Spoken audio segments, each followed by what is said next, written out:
Good evening, everyone. Just wanted to mention we're going to get started at 6, but I wanted to give you a heads up about one thing you want to know before we get started. If you do want to make a comment today, you got to pick up an appearance slip from the table by the door.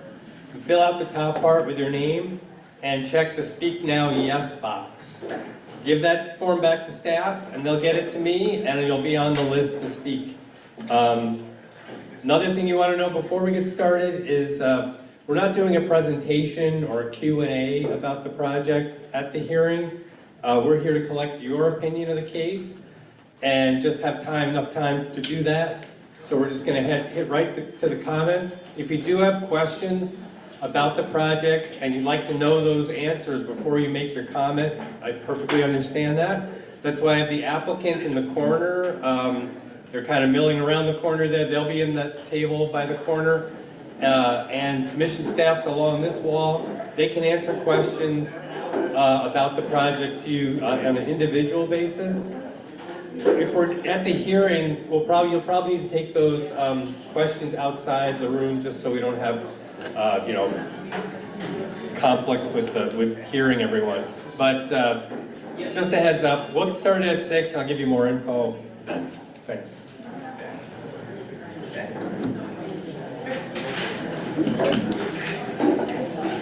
Just folks, you folks know there are a lot of seats still available in front for anyone that doesn't want to change.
Oh, no, okay, yeah. Oh, okay, we got an emergency message for commission staff.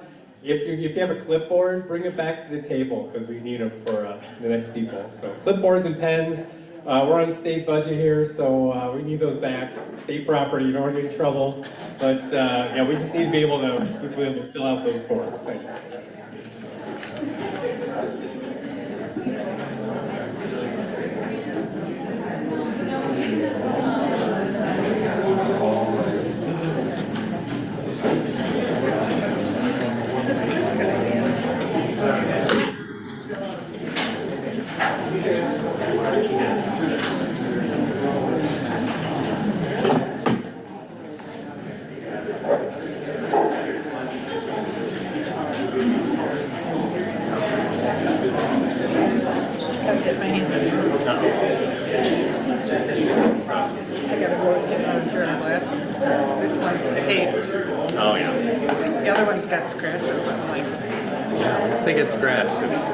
Well, and I thought they were like a lifetime warranty something with that.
for the people on Zoom, we're going to ask you to turn your video off at this point.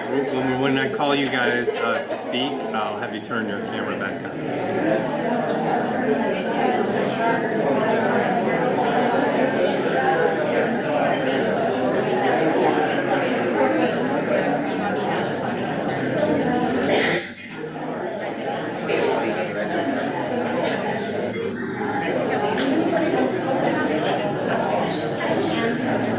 There's two boys up front were going to testify before.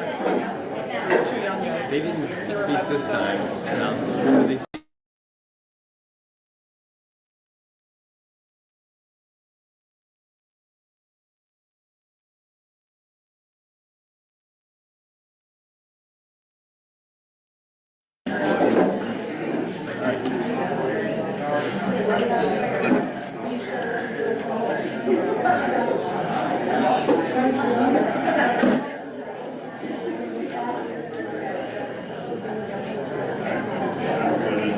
Okay, everyone, we're going to get started. We'll start off the record. There'll be some people filtering in here, but I do want to get started at 6 because we got a lot of people to get through. So just welcome everyone. It's Docket 9837 CE 100. It's the Red Oak Ridge Energy Center CPCN application before the Public Service Commission. So what is all of this? Public Service Commission is a state agency that regulates all utility service in the state.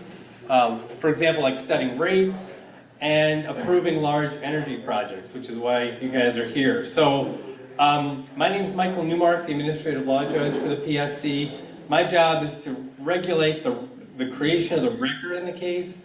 It's kind of this legal entity. The idea is that for due process for everyone involved, our decision is based only on the information that's in the record. So, and my job is to put things in the record or keep things out of the record. I create the record. So the commission's duty in this case is to review the application, and it has the authority to approve, modify, or reject that application. And the decisions made by the commissioners who run the agency. We have two commissioners in attendance today, Commissioner Hawkins and Commissioner Nato. They're here to listen. It's important to know, though, like the integrity of the process means that according to state statutes, they can only make their decision based on what's in the record. And your comment, when you give your comment, we'll put that in the record, but any kind of extraneous side conversations you might want to have with the commissioner, they can't use that information to make their decision in the case, just the way the statutes limit our authority. So just so you know that, please, when your communication to the commission, please leave that to the comments here. But how we work this process is, the commission's been reviewing this application for some time now. We have the public hearing process where we get public comments on the project, get your opinion about the project. And just hold on a second, I'm going to let people in to Zoom. They're going to get your opinion through the public comment process. So if you have sent in a comment since the day that we issued the notice of hearing, which is June 5th, that comment will be in the record, and I will provide those to the commission for their review, along with all the other evidence in the case.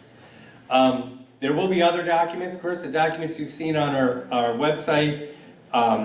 We will be meeting next week on Tuesday on Zoom with the parties to the case. And at that point, I'll be receiving the documentary evidence and the testimony that they filed. And those witnesses are subject to cross-examination between the parties and commission staff. So you're invited to witness that, observe that hearing on our YouTube channel, but the connection for Zoom will be for the parties and staff only, for them to interact in the party session. So all the documents there and the transcript of that hearing will be part of the record. Transcript of this hearing and all the written comments I received that were filed after June 5th will be part of the record. So you're here today, so you want to make a comment live. I totally get that, and we have a number of people who want to do that. We'll go as late as we possibly can to get everyone in, but just in case we need to end before everyone gets a chance to comment, I can invite you, you can still file a written comment up until August 3rd, And like I said, a written comment will have the same weight. It'll be in writing, just like the transcript of this hearing. So the commissioners will see your comment in the same format as your speech here today, your comment here today. How you would do a written comment would be to use, we have these appearance slips, got information on how to do that. It's got a link and a QR code to our comment form. It's got the mailing address as well if you want to mail your comment to us. We just need to get the comment into the office by the 3rd of August. So when you make a comment, the rules are pretty simple. I'm going to call your name from the list. Well, we also have people connected on Zoom, and I'll call name one at a time. Have you come up, take a seat in the red chair here. I'll swear you in, have you state your name for the record, and then just give us your opinion on the case. There's no time limit, but given the number of people here, just please be respectful. Try to make your point quickly so we can get all the comments in from everybody. If you've already filed a written comment, technically you're not supposed to give more than one, but I'm not going to check that. So, I'm not going to cross list that and keep you from speaking. I'll let you speak. Just please keep that in mind. We have a lot of people here. So if you've already filed a comment, please just defer and let someone else speak who hasn't filed a comment yet. Just leave it up to your, just your trust to figure that out. And another big rule, probably the biggest one, is when someone's giving a comment, we can't have other noises in the room. Like I said, the transcript is the official version, and it's what the commissioners are going to read and what they're going to base their decision on. So we have our transcriptionist here. Like I said, in the afternoon, she's a wizard at what she does. But if you get a distraction, if she hears something else, it's going to mess her up. She's not going to be able to follow along with the person whose turn it is to speak. So please, no distractions, no other noises in the room. When you're given a comment, please speak slowly and clearly. She's typing at the speed of your voice, so sometimes I can see smoke kind of coming out of her fingers, and you got to slow it down. We don't want to wear her out.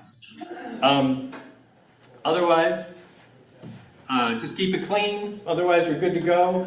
I don't have it's not my job to, determine whose comment's good or bad. Say what you think. We want your opinion, pro or con, or whatever you want to say.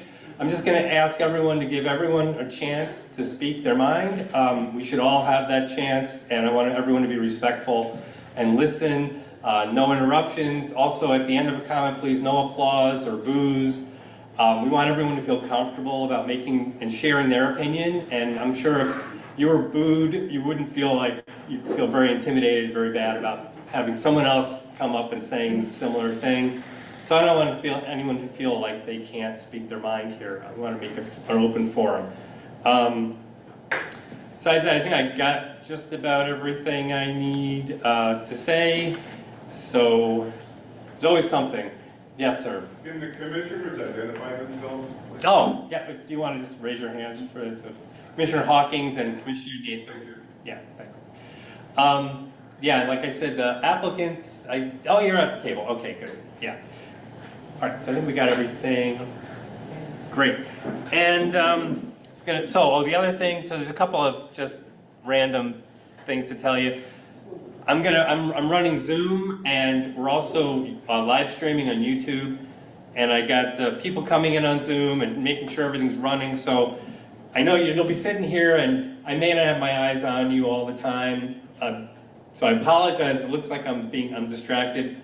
I am distracted. I'm trying to keep the hearing going, so I apologize if I'm not paying attention to every word. But the important thing is that your comment gets transcribed and we give that to the commission. So as long as I can keep everything running and we get your comment in the record, that's the goal. So just apologize if it looks like I might be reacting to some of the screens here. It's kind of annoying. Besides that, I think we're good to go. So we're going to call 5 people from the list of people in the room, so that you're on deck. And then once we're done with those 5, we'll switch to Zoom.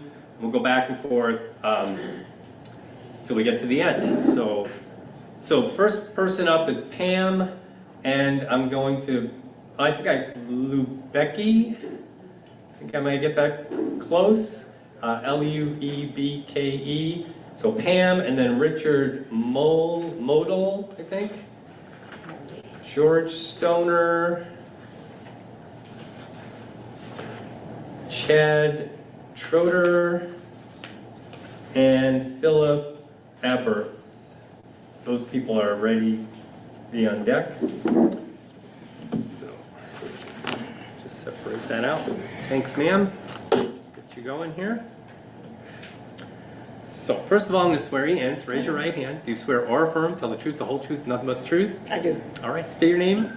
Pam Lupke. I Okay. live at 925 172nd Avenue, right down the street here, about a mile and a half away, if that. I'm sorry, let me interrupt a second. Can you guys hear in the back? Can you hear her? Can you hear her in the back? Yeah. Go Okay. ahead. Usually I have a big mouth, so. Go use it. Don't be afraid to use your big mouth. All You right. can always move that closer to if you need to.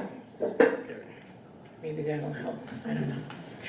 All right, so we've been living here about 26 years now. We built our house out here from, it was just farmland. When we built it, we had to go to the county board, play games with them, fight a little bit, go back again for the second month, and then after that, come to the town and then talk to them here because everything was green. Keep Paris green. We're not keeping Paris green. We're not. And that's part of our problem, I think. We're talking about the air pollution. The air pollution that we have here right now is coming from the wildfires. Not so bad anymore, but they told us wear a mask. Stay in if you can, stay in. Try not to expose yourself to it. It'll get in your throat, it'll affect your lungs, it'll get up your nose and in your eyes. It can have detrimental effects on your health. Okay, so that's what we did, right?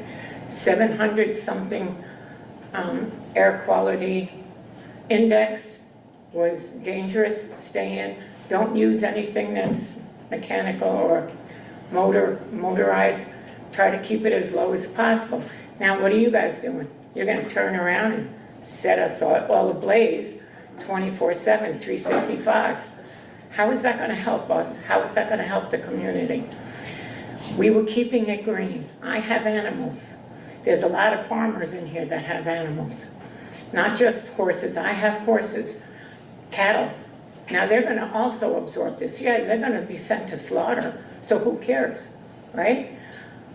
But we do care because they're also absorbing all of the pollutants that are in the air. When they're absorbing it, it's going into the meat. Guess who's eating it?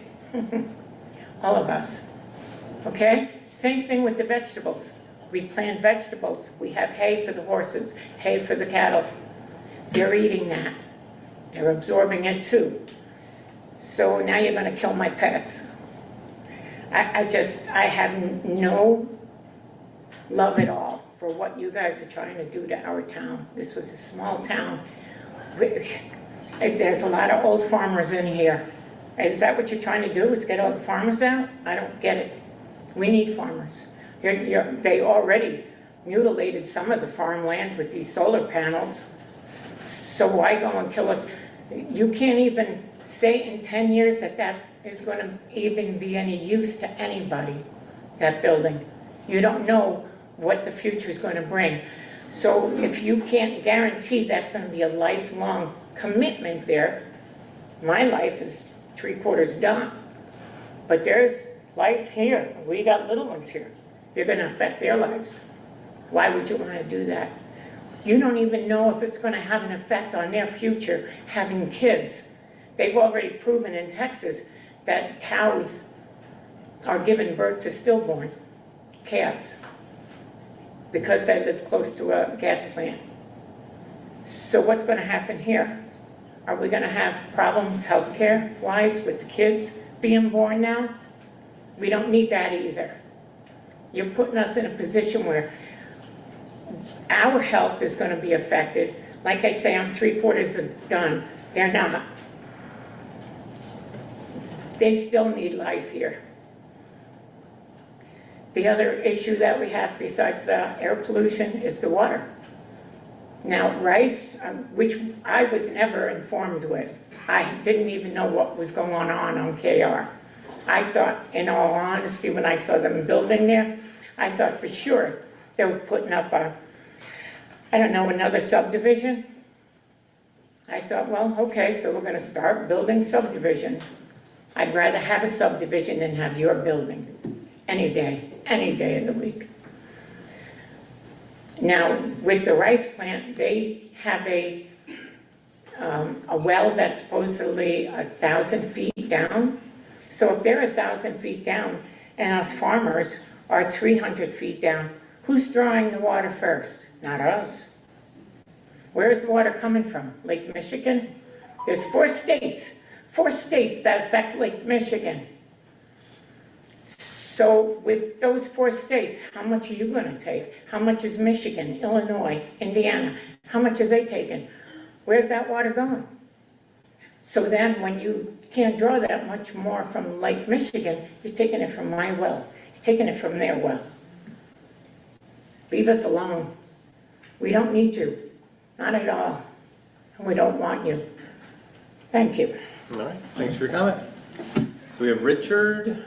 If I pronounce the right, it's M-O-L-D-E-R. There we go. Just off the record, so I want to make sure clear, I don't know if people might be confused, just the commission is reviewing the application of Invenergy. So, when you're, just want to seem like maybe the other person who just spoke might have been confused as to who's proposing the project, but it's an independent company. It's the commission needs to review the application of that company. So it's not our project. Just want to make sure everyone understands that. Okay. Let's swear you in. Do you swear or affirm? Tell the truth, the whole truth, nothing but the truth? I do. State your name, please. Richard Mulder, M-U-L-D-E-R. All right. Can everybody hear? You guys hear in the back? I can talk a whole lot louder. There you go. Well, you're not too loud, but you're good. Okay. Go ahead. 1220 136th Avenue, Union, or Paris. Very quickly, the first thing I want to say is, and I was at both meetings, I was at the one earlier and this one. The speakers were fantastic.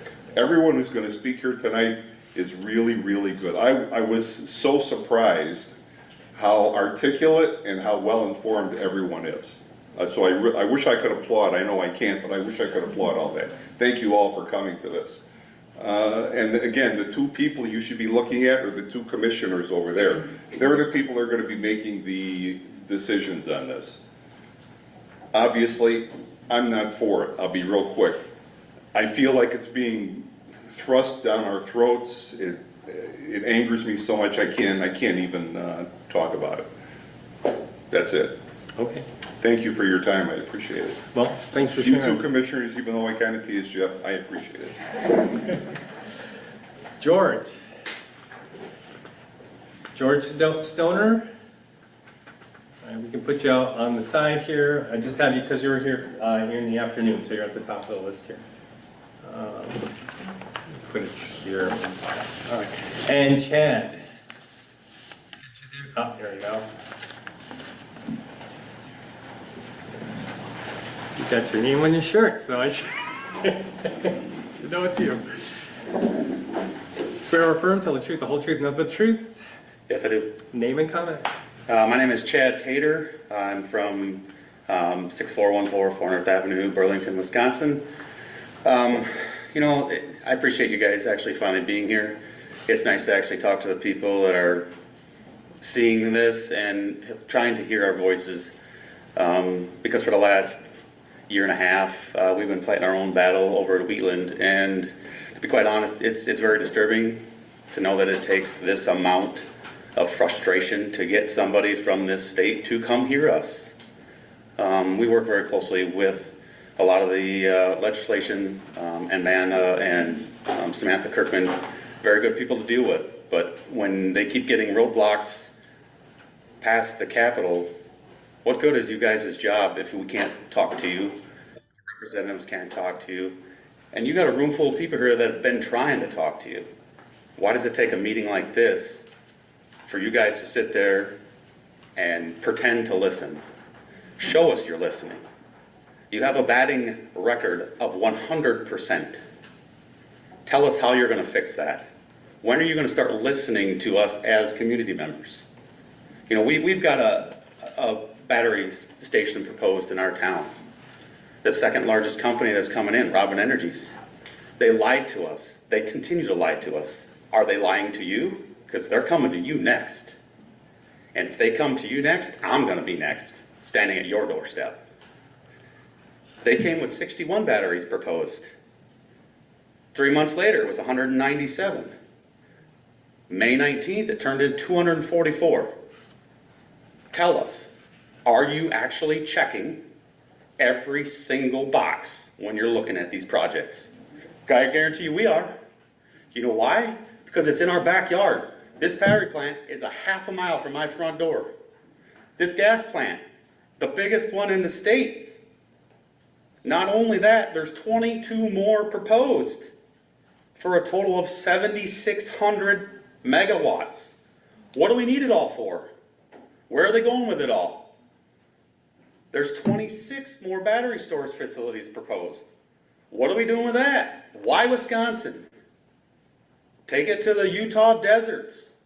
There's nobody out there. You can't harm them. If they burn, if the gas plants blow up, who cares? There's nobody for hundreds of miles but snakes and lizards. You got American farmers out here that provide your guys' food and can't do it when the water's gone. We are the driest on record.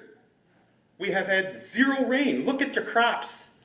Yeah, I'm sure you guys probably live in Madison where everything's green and lush because everything's watered and taken care of by, you know, everybody that runs around the city. I haven't mowed my yard in almost 8 weeks. I'm struggling to find enough hay to feed our cattle. And then you're going to take a 1,000-foot well and pull from who knows how far away. You guys got to look into the local facts. You're hitting small towns that can't get out of work because they have to pay child care to make their lives go around. This is not okay.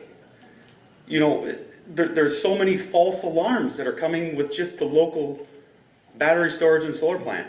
What's going to happen when you put in a second gas plant within a 15-mile radius? Not only that, you're going to tie in Darien, which is another one that we're fighting. I don't think you guys realize how big this fight is going to get. This is one community. There's many more we're going to bring together. And we're going to get larger. And we're going to overthrow what you guys are trying to do. If you don't start listening to us, asking our opinions, it's going to get worse. All we want is to be heard and understand why you're picking on small communities to put these huge projects in. We don't need them. We're building on an AI bubble that is not going to last. And for what? There's no future in it. Your future sits in this room. Yes, and the lady mentioned about the age. Your average age of a Wisconsin farmer is 62.5 years old. And we lose 350 of those farmers every single year. We keep losing farmers because there's no more ground, because of green energy. It's not green. I've never seen a green field of solar panels. It's brown. 30 years after them solar panels are decommissioned, it's still brown, because you cannot produce a root crop in that field for 30 years without contaminating it. Are you guys looking at the long-term effects? Are they proposing the long-term effects? That's what I look at. I'm a nuts and bolts guy. I dig. And I'm here to stand up for the entire Kenosha County, not just Wheatland. Thank you very much. Thanks, sir. All right. All right, so guys are going to gently remind you this time. Please, no applause, no boos. We want to make sure everyone feels comfortable making a comment. Everyone has the right to speak. So we have Philip Aberth next.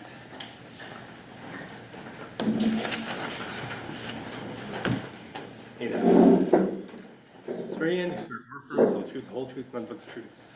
Yes, All right, say your name. Philip Albert, All right, go ahead. 17400 Burlington Road. I want to look at these people who are here. I'd like to say a couple things. First of all, the people that live here have lived here for generations. Not one generation, not in and out of a town. They work the land. There's 3 and 4 generations. Great-grandfathers, fathers, sons, daughters that work the land, that feed the crops, that have stock, that feed you. And you're taking that away. You're cutting our throats. I think politicians, elected people, and business people forget 3 words. We the people. We the people don't want this. No one's come to us and asked us. I haven't seen you guys out here at all, ever. And do you have children? These people have children. I live right across from the school that at lunch you can hear the kids come out and play. And it's such a lovely sound. What's going to happen to them? You're going to kill them? This is horrible what you're doing. And it's all over. A gentleman just mentioned, down in Texas, the cows are being stillborn. Do you read that? Do you hear that? And you still want to build these plants? It's horrible. These people work here, we live here, we raise our families here. We vote here. We pay taxes here. We don't want this. We the people don't want this. I hope you hear us. I hope you take us back to the other members that have to vote on this.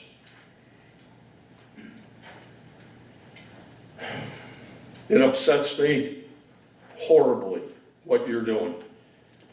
All over the country, not just here, but the water, to raise animals, to raise your grain, just to live. You have to have clean water and clean air. You're killing us. Why? Another gentleman came up earlier and he mentioned we're fighting against China. Just the war against AI at China. Have you turned on the TV? Do you see how Chinese live? They're in masks. They have glasses of brown water. You want to live like that? Build it in your backyard, not ours. All right, thank you. All right, we're going to switch to Zoom a little bit. A. Albright, did you want to make a comment? You'll need to unmute and let me know. No, I do not. Al Schroeder, comment from you, Al. So if you, I can explain. I'm going. No comment. Comment. Okay. Going down the list of participants in the alphabetical order. So you should know when you're up here.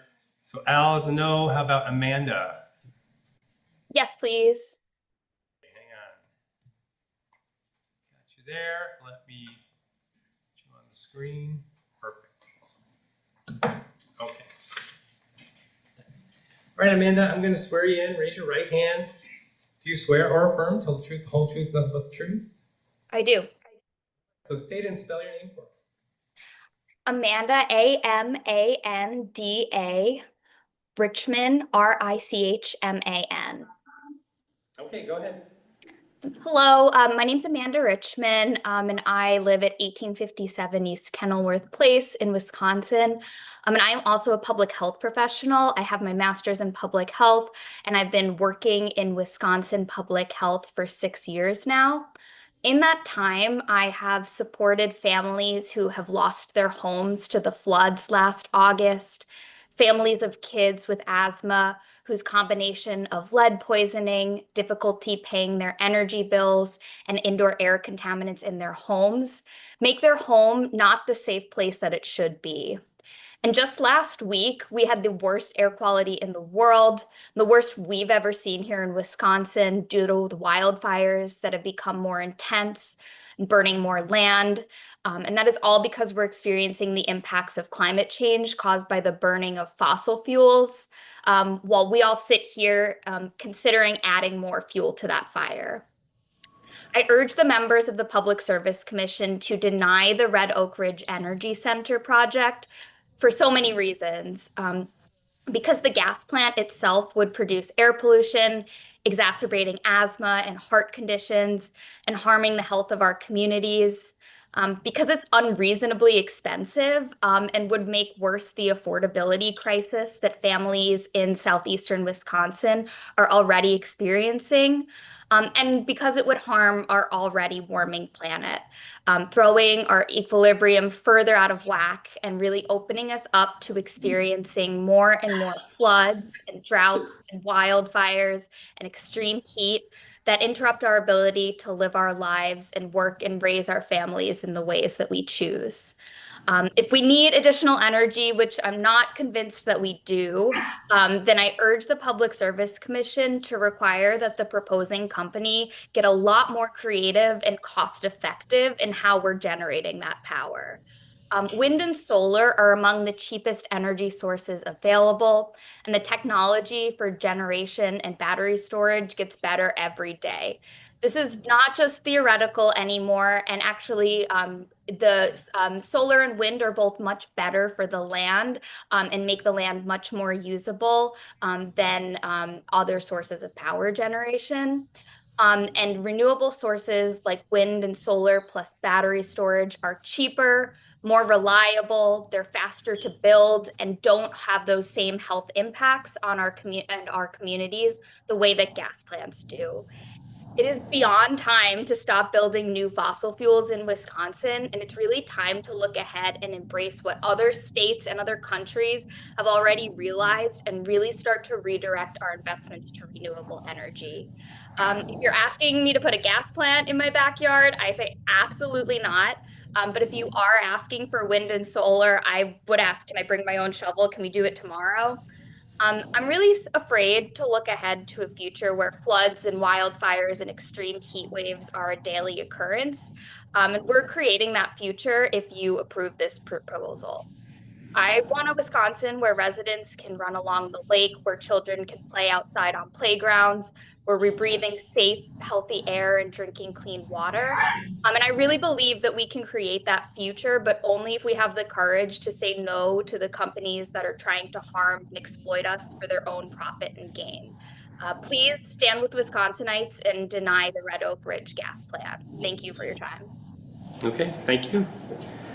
So before we take the next person on Zoom, we can go off the record. I just want to give everyone a heads up of who's next in the room. So we have John Ahrens, I think, John Schlich, James E. O'Donnell Jr., and Samantha Albert. After the Zoom people, you guys will be next. All right, so next people on Zoom, let me go through the list. Frances Caroline Funk, did you want to make a comment this time? I think you were in the afternoon, but probably didn't make a comment then. No? How about iPhone 469? That's your screen name, that's all I got, iPhone. All right, well, you guys will need to unmute to let me know if you want to make a comment.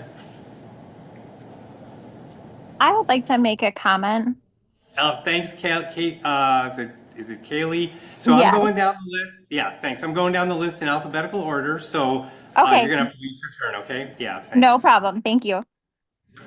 How about Jamie Ga, G-A-A? Jamie, did you want to comment? I'd like to make a quick comment. Okay. Yeah, I'd like to make a comment. Great. I appreciate that. Let me set you up. Can you get your camera on? Trying. Okay. I'm going to send you. There we go. Excellent. All right. Hang on. Let me get you. So when you're settled in here, get you up here. I think we're good to go. All right. I'm going to swear you in first. So raise your right hand. Do you swear or affirm? Tell the truth, the whole truth, and nothing but the truth. I do. All right. State and spell your name, please. Jamie, last name Gaa. That works. All right. Go ahead. I'll be short.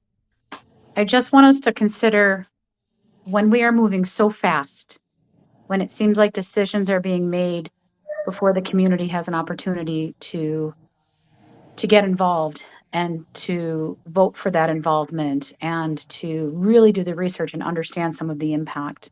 There's a lot of risk involved. And I think we need to be thoughtful of that risk. I think about what's happening there we go. I think about what's happening with the wildfires that just happened in Canada. That was in Canada. And we've been suffering air quality conditions because of what's happening so far away. What are we doing not only to Wisconsin, but to our neighboring communities, to our neighboring states, our neighboring countries when we make these quick decisions that affect our waterways, our land, our groundwater, our children, our future selves. So just when we're making these decisions, do we need to go so fast? And why are we going so fast? What is the risk of going a little slower, doing better research, making sure that we're doing the right things? Is everything the way it should be? So we're protecting our future selves and our neighbors and friends, not just our own state. That's all. Thank you. All right, appreciate that. Okay, Jean, got you signed up here on Zoom. If you want to comment, please unmute. Let me know, Jean.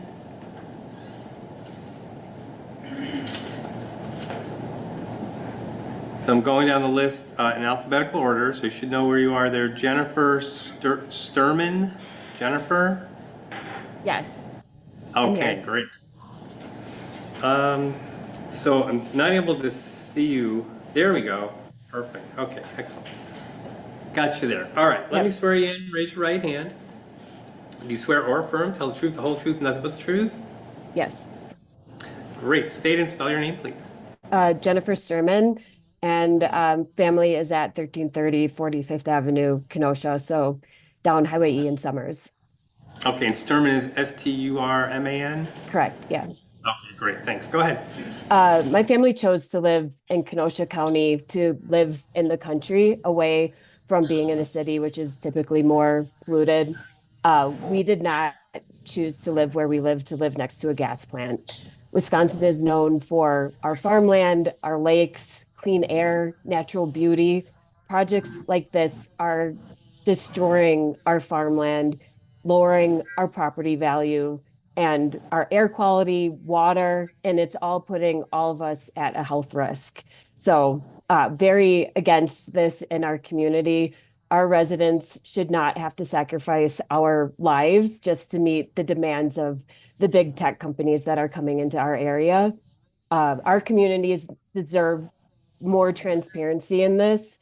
And also we should have a voice. We do not want this in our community. And again, this gas plant is only to support the data centers. To my knowledge, we don't need this to continue supporting the energy that we have in our area right now.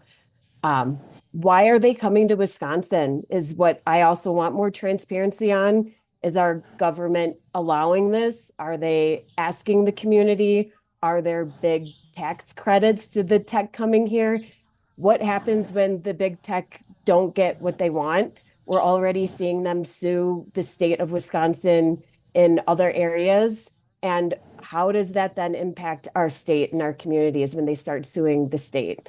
So again, just want to say our community doesn't want this. I don't want this. And I'm saying no to the gas plant. And I hope we get many other people to support us in saying no. All right. Thanks, Jennifer. So now it's Kaylee Ann's turn.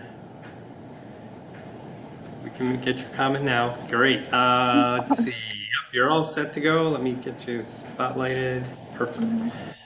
All right. I'll swear you in. Raise your right hand. Do you swear or affirm, tell the truth, the whole truth, and nothing but the truth? Yes. All right. State and spell your name, please. My name is Kaylee Zalabowski, and that's Kaley, and Z as in zebra, ALU, B as in boy, OWSKI. All right. Go ahead. Thank you.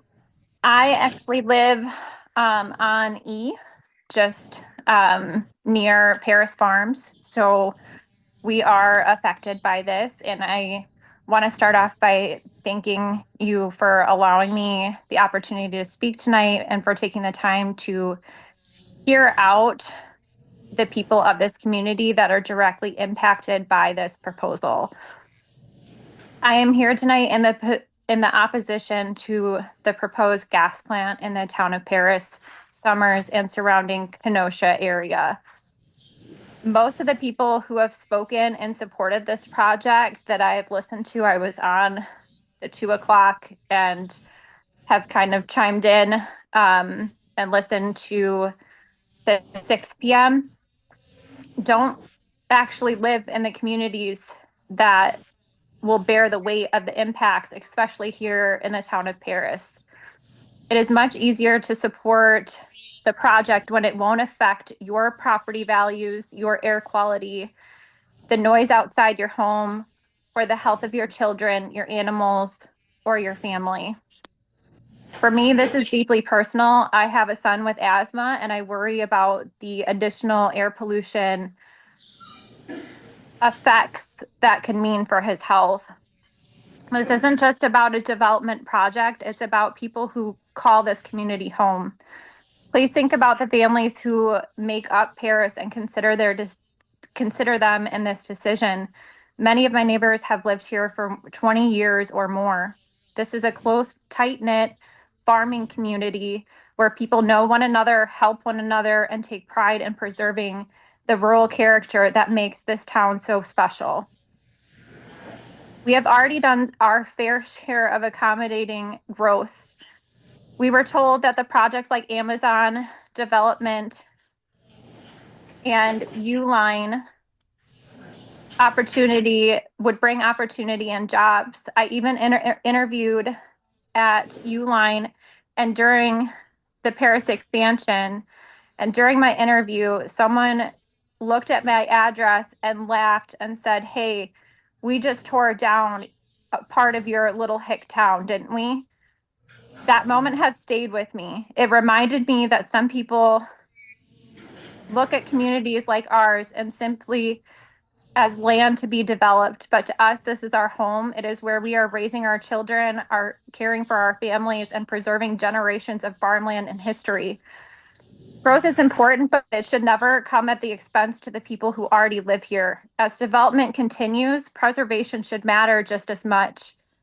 Once farmland is gone, it's gone forever. I ask you to stand up for the residents of Paris and the surrounding communities, stand up for the families, the farmers, the livestock, the wildlife, and the generations who have invested their lives here. Please do not ask us to sacrifice our health, our quality of life, and our community for a project that benefits others while placing the burden on those who call this place home. And please vote no to this proposal. And I do thank you for hearing us and listening to all of our fellow members here in the town of Paris. And I thank you for your consideration. Thank you, Kaylee. All right, so we have 5 from Zoom. We're going to move to in the room here. So we had John Arends first, Arends. All right, I got it right.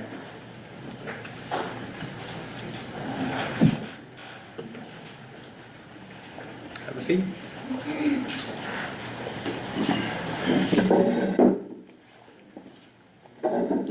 Swear you in, raise your right hand. You swear or affirm, tell the truth, the whole truth, and nothing but the truth. Yes, sir. All right, state your name and give us your comment. I'm John Ahrens. I'm from Laborers Local 113. I'm also a landowner and property owner in Racine in Kenosha County. My address is 6427 Charles Street. I live downwind of the Oak Creek Power Plant. I personally have worked in the utility world for 22 years. I'm in support of this project as somebody who has lived elsewhere in other states where we have brownouts. You know, Wisconsin, we haven't had brownouts. And with our changing environment, and let's face it, Kenosha's building and building and building.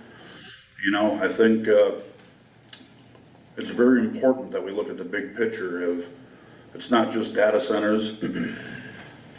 Kenosha's building and Kenosha's open for business. And so with all these projects, you know, you look at the solar farm down the road, when we have all that bad haze, what are they creating power? I don't know. You know, having reliable, safe utilities, you know, I think this is the way to go.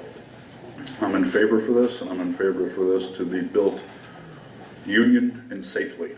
That's all I got. All right, thanks for coming. Thank you.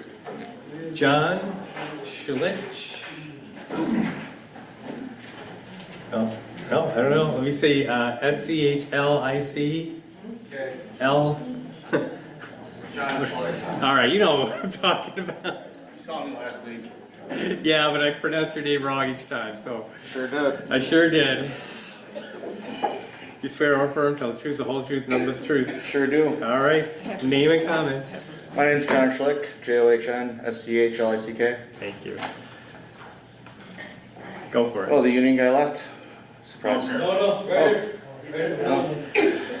Hi, my name's John J. Schlick. I live at N3927 County Road C, Darien, Wisconsin, 53114. That is less than 2 miles from another proposed Invenergy project. Sorry, sir. Gotta slow down. Again? Slow down. All right. Oh, yeah. Big time. The Foundry Ridge Gas Plant. My community is fighting that gas plant, and I'm here today to tell the Public Service Commission why they need to deny both Foundry Ridge and Red Oak Ridge. I'm part of this community too. I've hunted pheasants on Bong Base. I've driven down the dragway. I have friends that still live on Highway 45. And my grandmother, my father, and I have visited Tenutas on an annual basis. There are so many reasons both of these gas plants need to be denied, starting with the fact that Invenergy lies, submits vague responses to important environmental questions, contradicts themselves in legal documents about water usage, wastewater, amount of time these gas plants will be operational, and also what these gas plants are actually generating electricity for. They are submitting a certificate of public need, but the public does not need this electricity. Walworth and Kenosha counties do not have blackouts or brownouts. We don't have issues keeping things powered, but we will if any data centers are built in the area, and that's exactly why Invenergy is trying to build these gas plants. They say these gas plants are to power homes, but that is a lie. In other legal documents already submitted to the PSC, it says these gas plants are being built specifically for We Energy customers that are attempting to build data centers and will need the increase in electricity. The Darien community and Paris, the community we are sitting in right now, don't want or need this electricity, and we shouldn't have to deal with the consequences of these gas plants. When will this stop? When all of our wells dry up? When all of our drinking water turns brown and is undrinkable? When the Great Lakes are polluted beyond use? I went on a salmon charter. At what point are we not going to eat the salmon out of Lake Michigan? When our local lakes, rivers, and creeks are dried up, when the air is so bad to breathe that we all need inhalers, the PSC needs to consider the people of the state they serve, not the large corporations preying on small communities. Invenergy is trying to build Foundry Ridge in Walworth County and Red Oak Ridge in Kenosha County, not because they're the best options, but because they're the cheapest options with the least amount of regulations and red tape for them to deal with. Everyone in this room already knows these gas plants are being built for data centers to run AI systems, so someone in our community pulled what AI had to say about Invenergy. An AI answer to the Google search about Invenergy says Invenergy is the largest privately held renewable energy developer in the United States, known for aggressive, profit-driven business tactics that frequently faced organized opposition from local groups over noise, zoning, and property values, resulting in millions of dollars worth of lawsuits. AI says Invenergy preys on small communities that don't have the resources or legal protections to stop them from destroying their homes, their livelihoods, and the necessary resources people need to survive, like water and air. I don't use AI very often, but I thought an AI description of Invenergy was worth sharing. It is my understanding that the PSC considers each application separately, but that makes absolutely no sense. How can you not take air pollution, water usage, and community impact into account for two plants being proposed on basically the same timeline and in communities less than an hour apart? Our water, our air quality, and our communities are connected, and the impact of the Foundry Ridge and Red Oak gas plants needs to be considered together, as well as all other proposed projects currently on public record. Take a break. Okay, go ahead. Invenergy has submitted its final application for the Foundry Ridge gas plant, and there are still questions and discrepancies. Their construction schedules contain impossible dates and deadlines. There are inconsistent statements about whether the gas pipeline has actually been confirmed. Parts of the application still refer to Foundry Ridge as a 20% peaker plant, while other parts repeatedly refer to much higher rates of operation. Slow down. The planned build site appears to be larger than the allotted space by a factor of 100. There are numerous unresolved transmission and interconnection details, not to mention the fact that there are already legal documents filed for Foundry Ridge to be purchased by We Energies for the final application to be a merchant plant being built by a private entity. If we know this is being built by a private company for a public utility, Foundry Ridge should face all regulation and scrutiny of a public utility. We reached out to Invenergy the other day and got no response while we were standing in front of their office. They are very not transparent. Finally, the biggest inconsistency in the application: what does peak demand mean when Wisconsin Electric says one very large customer, a data center, is subscribing to 100% of Foundry Ridge and the plant would not otherwise be required for its generation portfolio? That means that if these data centers weren't being built, We Energies admits in legal documents that Foundry Ridge wouldn't need to be part of the electricity generation and the grid. I urge the residents of Paris to review the final application Invenergy submits for Red Oak Ridge for these same errors and discrepancies. There is no public need for these gas plants. They already stated they have a lot of solar. Why do they need more? That was supposed to be it. I also want to talk about all of the public comments being submitted online and in person here today by representatives and members of labor unions. I'm not against union labor. I'm not against their members. My brother-in-law is a steward for a union. I have friends and family in unions, all kinds of unions, very pro-union. But what I'm against is any member of any union getting to submit a public comment about my community or any other community, and that having the same amount of weight as someone whose property, home, water, air quality, and everyday life will be negatively impacted. How can someone lobbying for a job to make money have an opinion that gets the same weight as someone who's fighting for their home, their community, and their livelihood?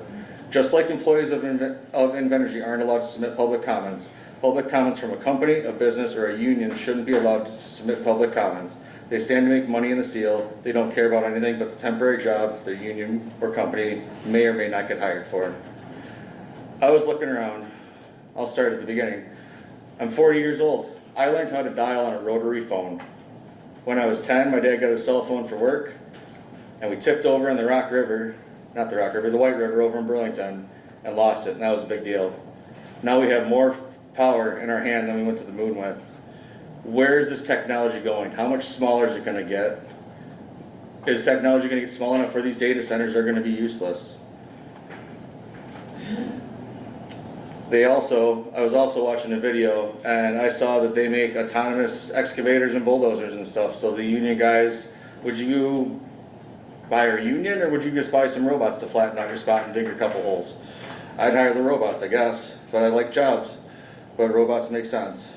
For these reasons, I respectfully ask the Public Service Commission to deny the Certificate of Public Convenience and Necessity for the Oak Ridge Energy Center, or the Red Oak Ridge Energy Center. Wisconsin deserves a future that protects public health, safeguards our environment, and invests in a cleaner, more sustainable resource rather than destroying our communities in this beautiful state with gas plants and data centers that the residents don't want or need.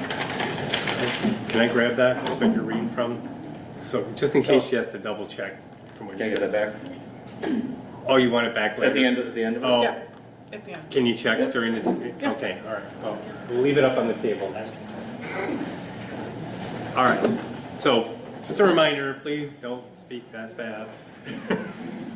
It's all smoke. James E. O'Donnell Jr. James, all right, and then we had Samantha and Darby, and then we'll switch over back to Zoom.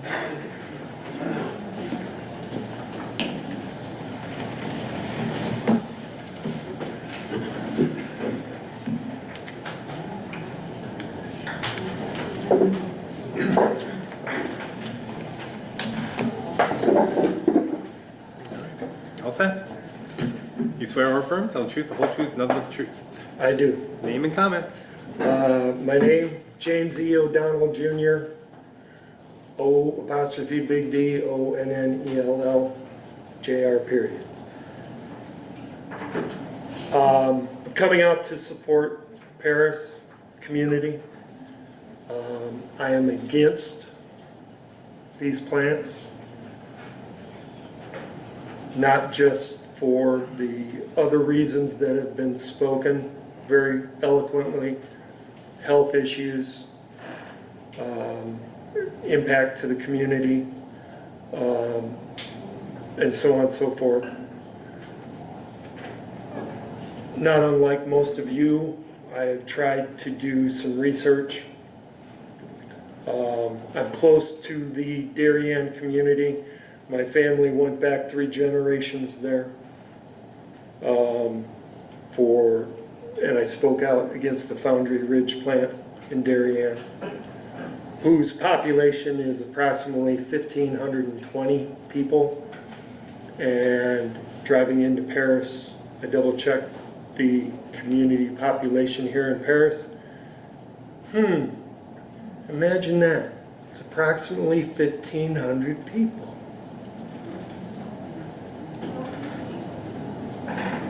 Some people might call that iron. There's also wetlands and nature preserves very close to these communities. Water table supplies. You need to consider this and think about this. Why are we being picked on? Why are these small farming communities? We have the richest farmland in the entire country in southern Wisconsin. And you guys are cherry picking a couple of 1,500 population communities? When not one person from Invenergy or anybody else that's involved with this can give me one name, that's just one name, of a brown site. Most people don't know brown sites. They don't have all of the resource or the environmental stuff and so on and so forth, the rural communities, the farmland. These would be perfect for a power plant. But yet they were all rejected. Supposedly, they're sending me that information. They didn't send it to me 2 weeks ago. Invenergy is a private company out of Chicago that builds energy systems and power plants. Solar, wind, gas, batteries. They put in the solar panels, got their foot in the door. Now they're proposing to do an energy plant, a power plant. But as a private entity, and under their initial filing, application, they submitted as a peak power plant. A little bit of information, in case you guys didn't know, peak power plant is only allowed to operate 20% of a calendar year, with the exception of a natural emergency or health issue, i.e. snowstorm. Well, we don't get those in Wisconsin. And then they can power up. In their initial application, which has also been changed at the Red Oak Ridge, now they tell me that this is standard operating procedure, that they submit the request as a wholesale merchant plant. In the construction of this wholesale merchant plant, it matters because as a private entity, they are not required to provide the same need, cost, no build, energy efficiency, demand response, or generation expansion analysis that a public utility is required to submit in order to build a plant. So you guys aren't even getting all of the information that you're supposed to be getting, because this plant, Red Oak Ridge and Foundry Ridge, have submissions from We Energies to purchase these sites already. And you haven't even approved them yet. Now they tell me that upon that purchase, We Energies has to submit all these other information because they're a public user, but the plant's already built. All the impacts and the analysis and all that stuff, that got bypassed. So I don't know exactly what they mean that has to be analyzed or assessed and approved for We Energies to take that over and for it to change from a peak to a full-blown power plant. Sounds a little nefarious to me because they've already got an offer on the books for a plant that they haven't even built yet in a community that didn't want it. We don't need it.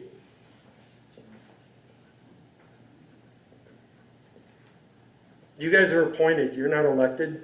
I didn't vote for you guys. And when this was initiated a year ago,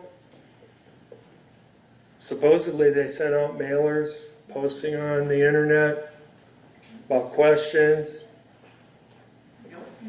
We didn't get any of that. And we can't ask questions now because those are the rules. Sounds like you guys make up the rules as you go along. But because they don't have to abide by that same analysis and submissions in constructing this plant, it limits you on the full impact of that plant. So you don't even have all the information to consider. You need to consider that. And come to find out, after a few deep dives that I've been doing, they're proposing another plant in Walworth, not necessarily in Venergy. They're talking about Sugar Creek between Elkhorn and Delavan. Why are you guys searching out or establishing power plants for our betterment in communities that don't need it, haven't needed it for the last 30 years, and now all of a sudden we need it? No, somebody in Madison needs it. And you guys need to consider that. We didn't vote for you, but we count on you to look out for our best interests. And I'm a little dubious about that. Because solar energy, wind energy, those things are all built off of petroleum and natural resources that are mined and are toxic when their use has ended.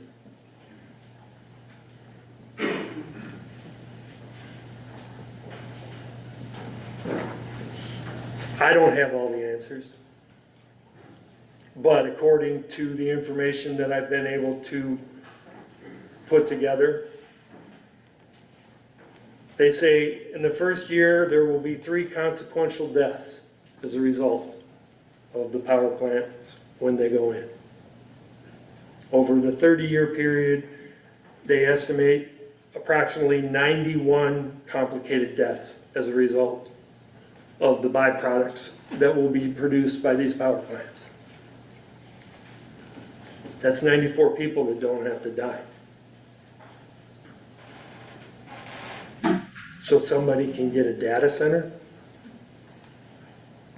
or put up a battery bank that's going to contaminate our soil, our water. Now, Invenergy also told me that in talking with the local community of Paris, they've talked with the local water and sewer district that they are going to tap into that water and sewer to run the plant. you guys didn't know that, that sounds pretty interesting to me. That power plant is going to generate 1.6 gigawatts or whatever it is, can survive and maintain drawing off of a community of 1,500 water and sewer supply for the expulsion of the contaminated or dirtied waters. And is that going to be able to handle that or process that?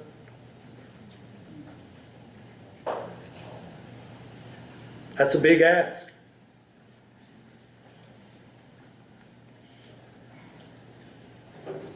So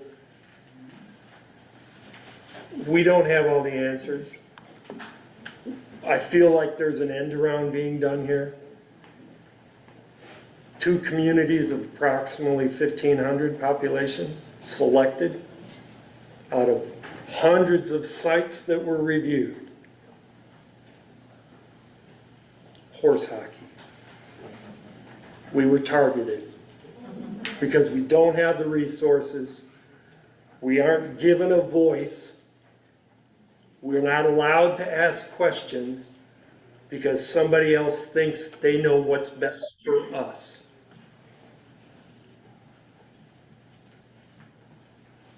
You guys need to consider that when you're making a decision. Otherwise, your community is the next one they're coming after. Thank you for your time. All right, thank you, sir. All right, you guys. All right. So let's go off the record for a second. The people out in the hallway, I counted 16 empty chairs in the front here. I know you're straining your necks, you're trying to see. Come on in, take a seat. And it's probably better off for traffic and people moving in about the room, so please take a seat. Appreciate that. I got 2 more people to take in the room here at the moment, and I think we're going to be due for a break soon, so yes. No. No? I was just showing them this sheet. Oh, his sheets. Are you done? You good with them? Okay. All right, so yeah, we'll be taking a quick break after we get through with the next 2. So Samantha Albert, and then Darby Fowler.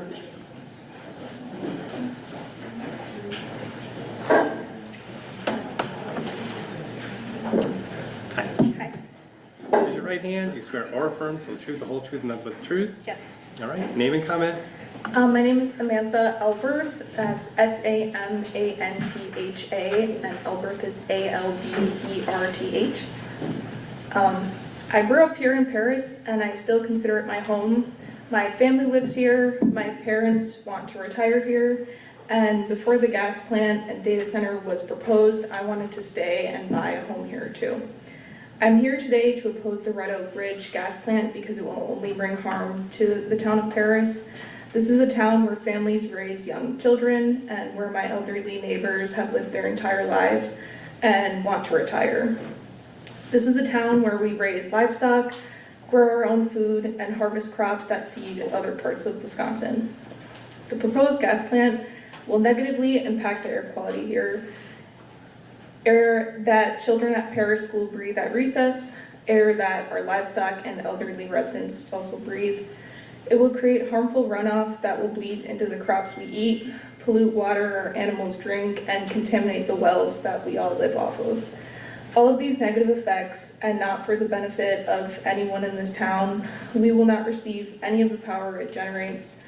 All of the power and money it generates will go to a private company that will profit off of all our sacrifices. I'm asking the PCS to think about a gas plant this size in their backyard and to vote to oppose the proposed gas plant. Thank you. Great, thanks. Darby?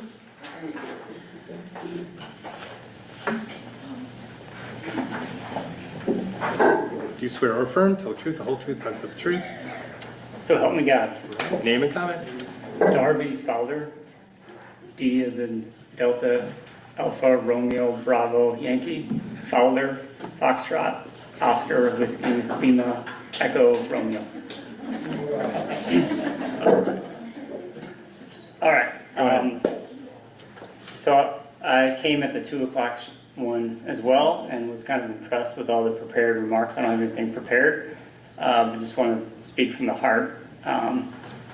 Commissioners, you already know all the facts that have been laid out there regarding the environmental impacts, the water impacts, health impacts, all those things. I'm coming just speaking for my family, speaking for Bonnie Oak Farm. I'm the 6th generation on the farm here, and I want to preserve that for the 7th generation here. My son has asthma as well, so I've mentioned, heard mentioned the environmental impacts that they have on that. One thing I did want to also point out is, that was mentioned, Paris, I think you have to have 5 acres in order to build, right? So the identity of Paris is rural. So people come here not to work. There's not a lot of jobs within Paris, but they come here for a way of life, which is rural living. And so I feel like if this gets approved, you're going to kill that. So you kind of kill the town of Paris through approving such things as power plants that takes away from that identity and that image that people come here for. So I strongly encourage you to deny this proposal for the power plant. That's all I have to say. All right, thanks. All right, so we're gonna break for 10. Let's go off the record. So let's see, that'll be, yeah, like 7:20. We'll be back. We're gonna start with Zoom first. We'll take 5 people from Zoom. I think Kimberly, I'm gonna ask you next after we get started.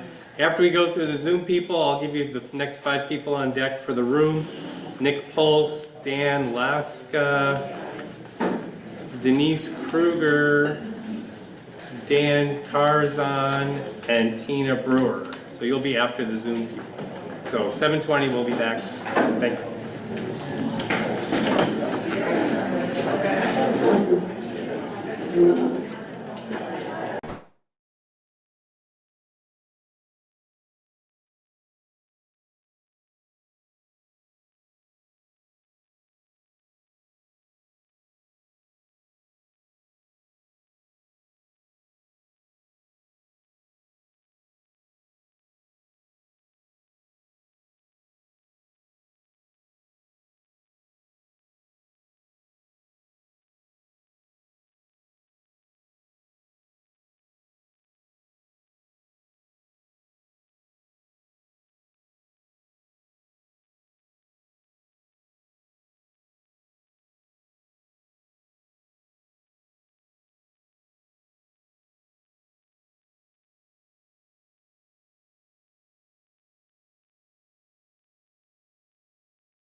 Warm everybody out of here except me. Yeah. All right. Okay, we're almost settled in here. We're going to get through our next people. I keep changing, keep hitting this way. Oh, it's not this way. Come on. There's always one more thing to do before you get to what you want to do. Okay, okay. All right, so let's start off with Zoom. Thanks everyone for coming back right on time, and we'll get started with some more comments. Let's try Kimberly Laska. You're on Zoom, and you knew exactly what we're up to. All right, so let me get you on the screen here for everybody. Come on. Great. Okay. Raise your right hand, please. Do you swear or affirm? Tell the truth, the whole truth, nothing but the truth? I do. All right. State and spell your name, please. Kimberly Laska, Kimberly, Laska, LAS as in Sam, KA. Great. Thanks. Go ahead. Good evening. I'm a resident of the town of Paris, and I'm a very small customer living within a 1 mile radius of the proposed site for the Red Oak Ridge Energy Center. And I'm here to voice my opposition to the construction of the 1,200 megawatt facility at either location in Paris. The gas plant is neither convenient nor is it necessary to serve the needs of my community, a community of fellow very small customers. But we will be the ones to bear the brunt of the associated health and environmental consequences.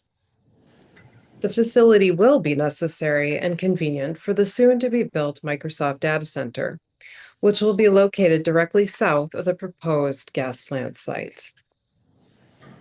The construction of these two projects will drastically alter the rural landscape of my community. Both sites are slated to be built on farmland, not on brown sites. And just on a personal note, just a few days ago, I had the pleasure of visiting the Morelli family farm in the heart of the town of Paris.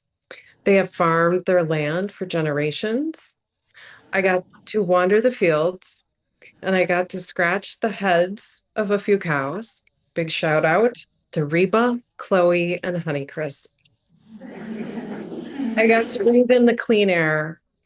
It was a joy. It was the highlight of my summer. And it was an excellent reminder of what makes the state so special.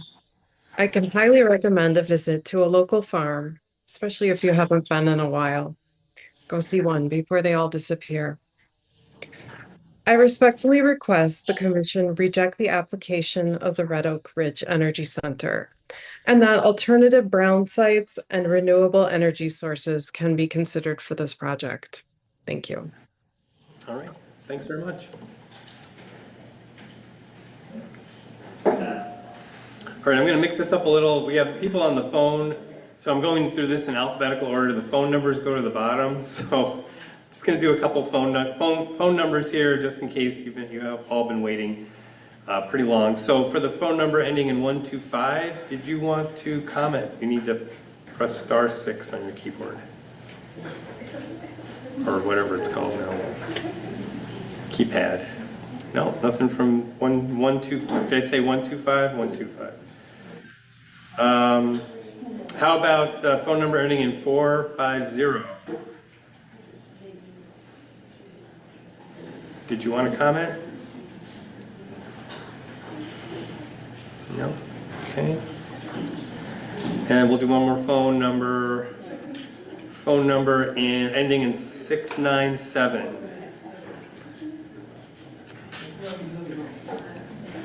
No, *6, no? Oh, there's 125.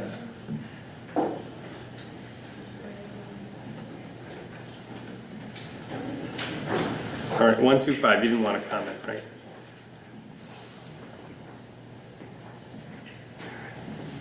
All right, so we'll go with some names now. Lori Helmke, Helmke. Lori, did you want to comment? Unmute, please.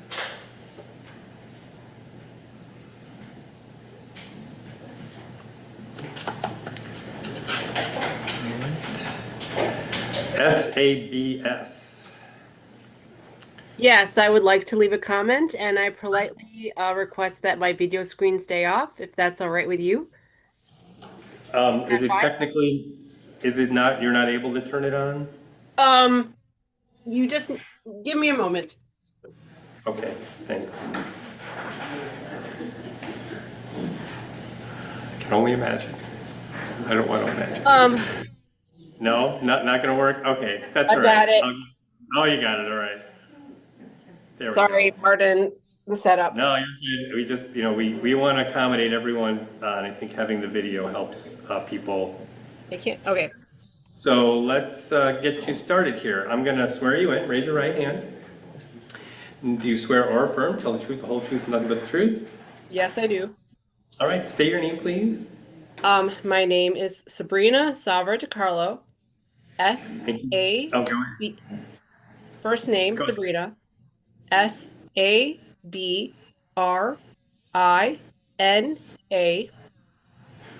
Last name, Savra. S as in Sam. A. V as in Victory. R-A space. Then DiCarlo, which is D-E-C-A-R-L-O.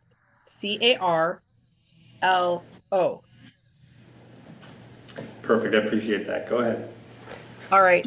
I live in the city of Kenosha near Lake Michigan, and I make a point to frequent the local farming communities to buy their products, such as small farms in Paris, Burlington, the surrounding areas. I also regularly go to farmers markets, and I need to question the wisdom of this decision to build this power plant. I do not believe, after hearing everyone's voices, I do not think it is being done in the best interest of the community, and I believe it is being motivated by greed of those who have decided to do this project. They are not taking into consideration the voices of the residents, and if we think of greed as misdirected desire, this seems to be motivated by desire for more money or for simply for the profit of those doing this project. If we do not have farms, we do not have food. No farmers, no food. Also, whatever we put into the soil, the water, everything goes to Lake Michigan. This is our water. It affects our health. I believe in the stewardship of the environment, and I even express that in my own property by planting native plants to help the local area and also by buying food from the farmers. Lake Michigan is our water source. Major cities are pulling from it. We are pulling from it. If we put chemicals in there, how does that affect our health? If we put chemicals in the soil, that is going inside of our bodies. Also, as to air pollution and things like that, I have been personally affected by that. Not necessarily by living near air pollution, but my own health was affected by mold in our home, which we had to pay lots and lots of money to remediate and have be restored. Also, the recent air pollution we had with the Canadian wildfires very much affected my health. I was not able to go outside, and when I went outside, I had to wear a mask because my sensitivity to things like this has increased. I can only think of how it would affect the community of those in Paris and the surrounding areas for those with asthma. It costs a lot of money to restore your health.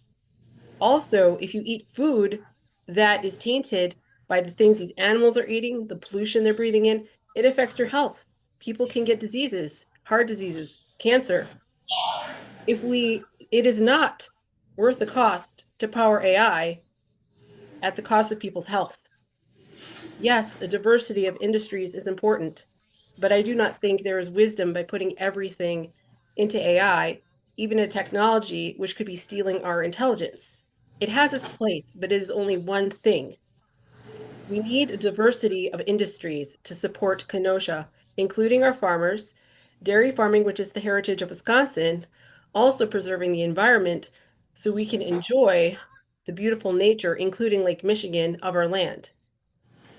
I would simply ask the commission to consider the wisdom of this decision and not make a choice in support of greed, but to listen to the voices of these people. There are practical things you can do, such as build it on these brown lots. I have seen the solar panels. We need the farmland. We do not need foreign countries buying it up. These people work hard. We need their food. I see the corn and the soybean fields out there and the hay fields. They need their livelihoods just as much as those who live in the cities. If we do not have the food, then we cannot live and our health is affected. That is all I have to say, and I'm not in support of this project. And for those who are also not in support of it, my prayers are with you. Thank you very much. All right, thank you very much.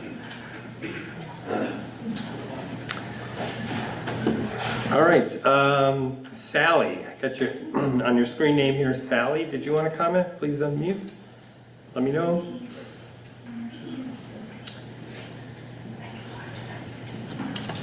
No comment for Sally. How about visitor? Visitor, that's your screen name. If you want to comment, unmute.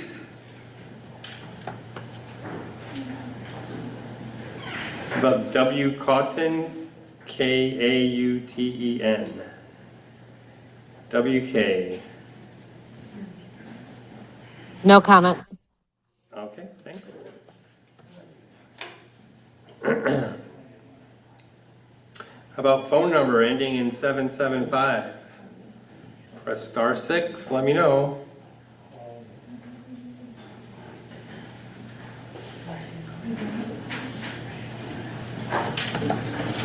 And the last phone number for now, phone number ending in 984.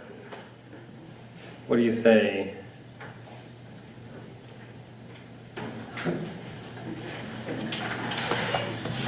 Okay. So that was, how many, do you remember how many comments I took on Zoom? Was it 3? 3. Just now. Yeah, just now. Maybe I was tracking. We're going to start from the top here. How about Edge Demer, Demer? Comment from you, Edge. Jamie Fleiss, Fliess. Jamie, comment from you? Fleece, sorry, Fleece.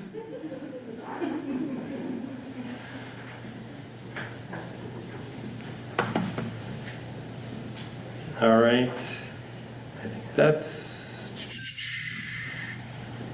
everyone. So I have announced everyone on Zoom who's connected so far, and that's, oh, wait, Hannah, oh, sorry, I knew there was one more. Did you want to comment, Hannah? Yes, I would like to. Yes, I would assume that's why you're, all right, got you there. Perfect, all right, I'll swear you in, raise your right hand. Do you swear or affirm, tell the truth, the whole truth, nothing but the truth? I do. All right, state and spell your name, please. My name is Hannah Sorensen, HANNAH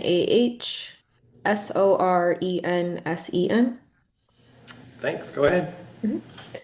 I'm a public health professional living in Madison, and I am asking that the Public Service Commission deny the proposed Red Oak Ridge Energy Project Center.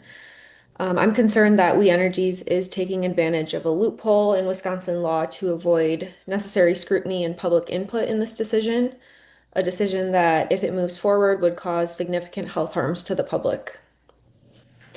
As you know, because Invenergy is an independent energy developer with no legal obligation to serve the public, they don't have to follow the same review and public input process that We Energies does.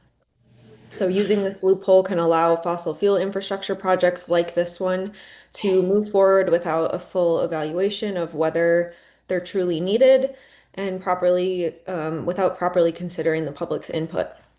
Supporting a hyperscale data center is not an urgent issue, and fast-tracking an energy decision that has serious health implications is not acceptable. In addition, I'm concerned that this loophole puts residential customers at risk for higher utility bills. Because this project application was submitted by Invenergy, and because it happened before the new very large user rate, for data centers took effect, I worry that customers might see their bills go up as a result of this plant being built if these new protections are not applied. Please make sure the new very large user rate is applied to this gas plant to ensure Wisconsin families don't pay for it with their pocketbooks on top of already paying for it with their health. This gas plant will make people sick, especially young children and older adults in nearby rural communities. The evidence is clear that pollutants from gas plants, including particulate matter and ozone, contribute to a multitude of negative health outcomes that ultimately lead to decreased quality and length of life. As a state, we need to be doing everything we can to limit residents' exposure to harmful pollutants and prevent people from getting sick in the first place.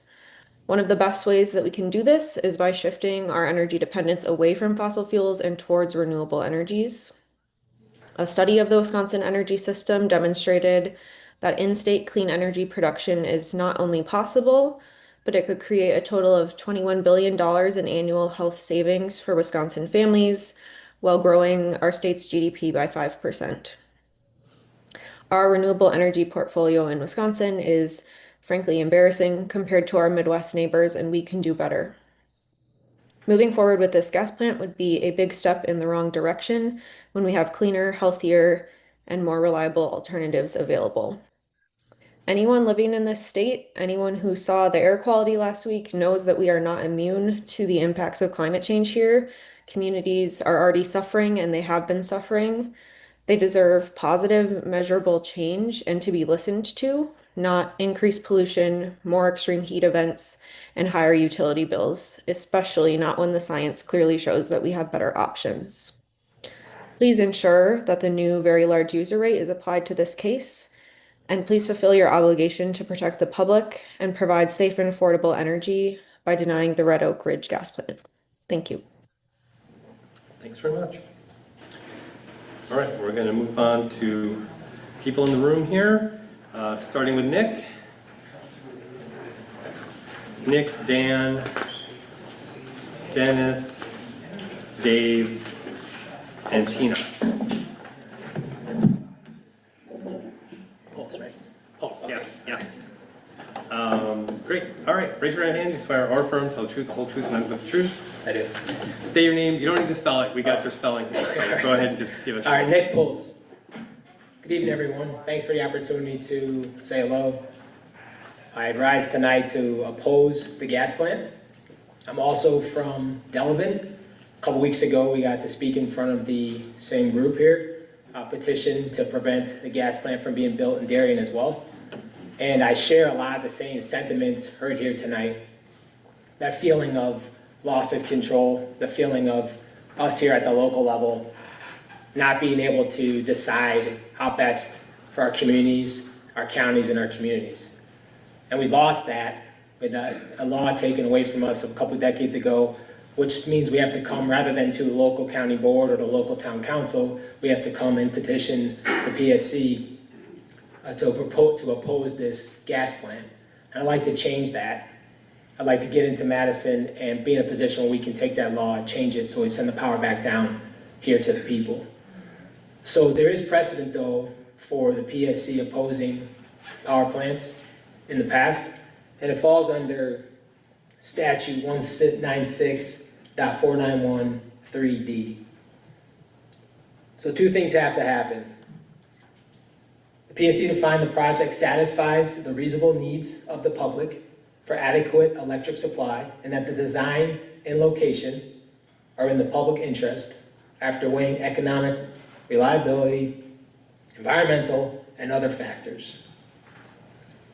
So in those two previous times when the PSC overturned and did not go forward with power plants, they found that. And I believe in this instance here, as well as in Darien, that we have that similar type of situation where the power needs, while yes, we have to generate more power in the state as our citizens grow and as our demand grows, it does not appear that this power is for us locally. It appears, based off of what's available, what I've heard tonight, and through some of the research, is it's primarily for data centers. The second part relates to environmental concerns, much of them we've shared tonight. Much of them we've heard through research, much of them that's already been entered into the public record, as there are a lot of environmental concerns. And so both of those concerns tie back specifically to that statute. And for that reason, in addition to the loss of local control, I think that this should be not approved and not have this gas plant built. So I thank you for the opportunity to say hello tonight. Thanks, Nick. Dan? You got, good, come on up. Connected to dots. Yeah, Dan, Laska, is that right, Laska? Okay, good. All right.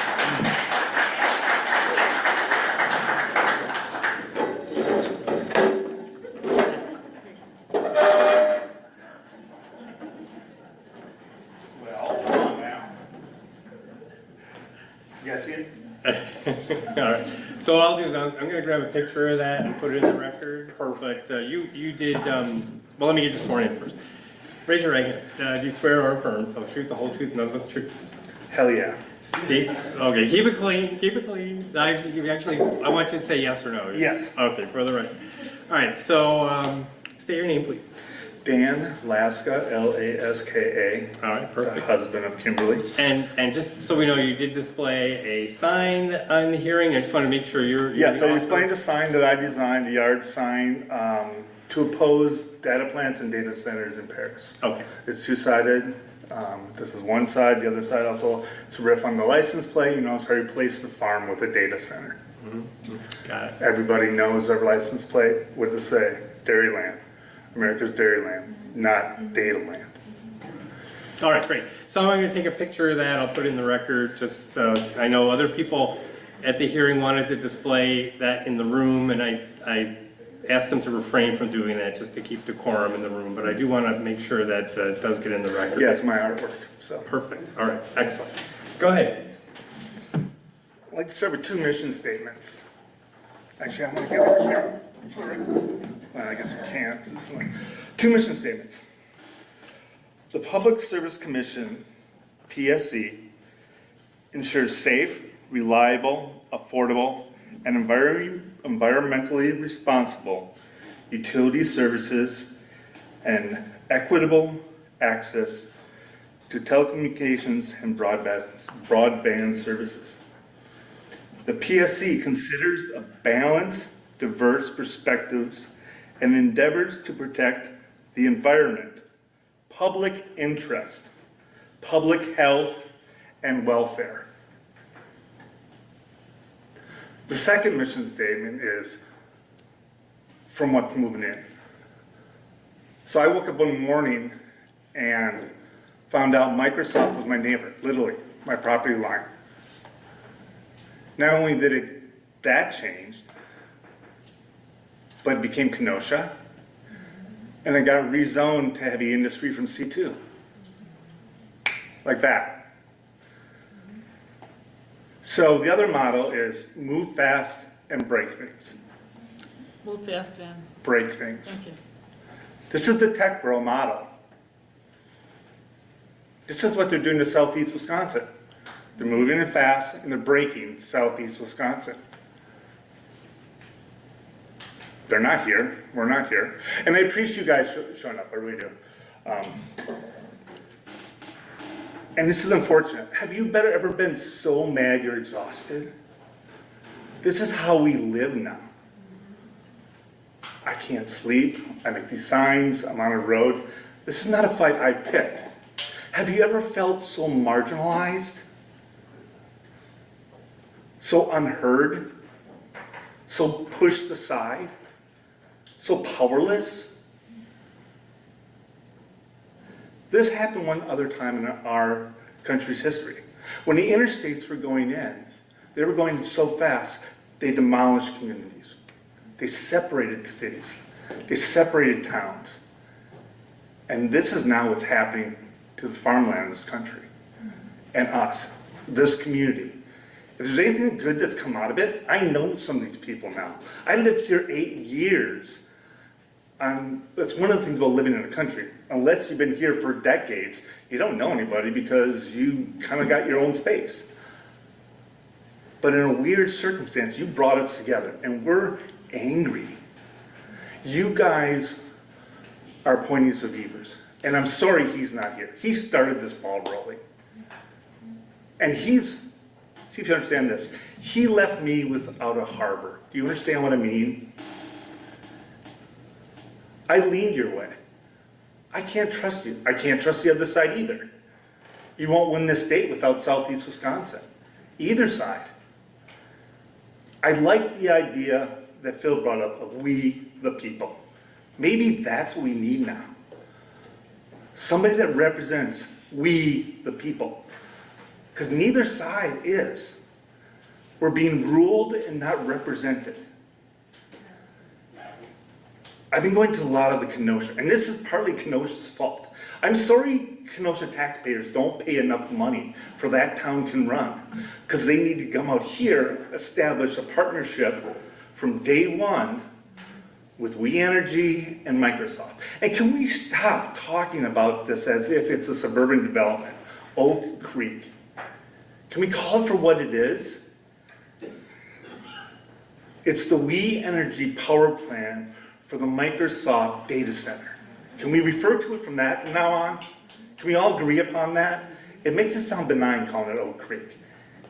It's a power plant for a private entity, built by a private entity to go on the market, right? People have talked about the air. There's another aspect to this. It's the ground. I was reminded, I got a little hot earlier with some of the union guys. I come from a union family. I grew up in Wausau. I've been a union member at a paper mill family. I built windows. And I've lived all around the country. We came back to Wisconsin. We found a very cool house, and that's why I'm in Kenosha. It kind of picked me. For you old timers here, if you know Robert and June Cooney, the architect, that's the house I own. But the conversation I had with the union workers reminded me, they're pipe fitters, right? I didn't hear you leave, I don't know. And I said, only 8 people work in the data center. They said, no, we got other people inside, we got to be in there fixing stuff. Well, you're right. They got to fix stuff. The stuff leaks. So the amount of plumbing that goes into both of these, data center and the power plant, leak. Where does that go before they can stop it? That goes in the ground. This is on top of the Plains Aquashed. That leads into the Great Lakes, which is part of a pact, if I'm not mistaken, right? With Kenosha, nobody can put waste into that lake, that sacred lake. There's a gentleman up here before, kind of dismissing, well, okay, we're just going to run out to the lake and it'll be filtered. There's particulates in both of these facilities that can't be filtered out. They're kind of like forever plastics. They don't have a technology yet to filter this out. And if it spills, it goes down. 300 feet to somebody's well, to 1,000 feet to the other person's well. And then that goes out into Lake Michigan. Your mission statement is pretty clear. I actually really like it. I think it's a good mission statement. I think the other one's crap.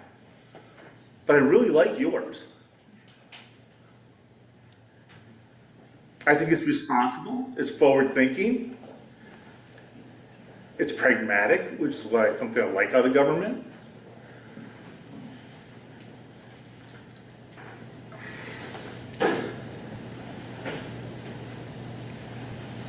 I'm fearful that you're here for the hat trick, the Paris hat trick. You've got 2 already in, this is the 3rd one. Right? 1 for each commissioner. Have a glass of wine. In the meantime, we're left with it. I mean, I don't envy you in some ways. We found tonight that your job literally is life and death. Pick 90 people in this room that are die prematurely. Go ahead, pick one. That's on you. There's enough information, and the guy earlier was like, we all got the memo. Yeah, we all got the memo. We started doing research. We started drilling down. Move fast and break things, but we're going to catch up. 70% of America does not like data centers, not what they're doing to America. We're fighting just for our little section of it. But choose your people. Is it gonna be me? My wife, my kid, my dog, my cat? The horse, the cow that my wife so much loved this past week? What's it gonna be? You tell us. You guys have a lot of power. You have 3 people with so much power. That's a fault in the system in and of itself. Like I said, I go to Kenosha, the city councils. I get 5 minutes. Sometimes there's a lot of people, I get 3. I've had a total of 18 minutes in front of that council. I found a picture the day that they announced the data center. I'll submit this to you. The mayor of Kenosha with the CEO of Microsoft, and on the bottom of it, it's thanked by the parent company of We Energy for coming to the neighborhood. That's how long ago it started. That's almost 2 years ago now, right? So the mayor of Kenosha has only heard me for 18 minutes. I bet you this guy's at speed dial. And I appreciate you guys for coming. This is personal for us. If this was going up on Lake Mendota, right? Or the Arboretum in Madison. I used to live in Madison. My wife graduated from Madison, so we know it quite well. What would you be finding if it was next door to your children, your people? And we have this city country thing. Don't trust each other. It's been there for ages.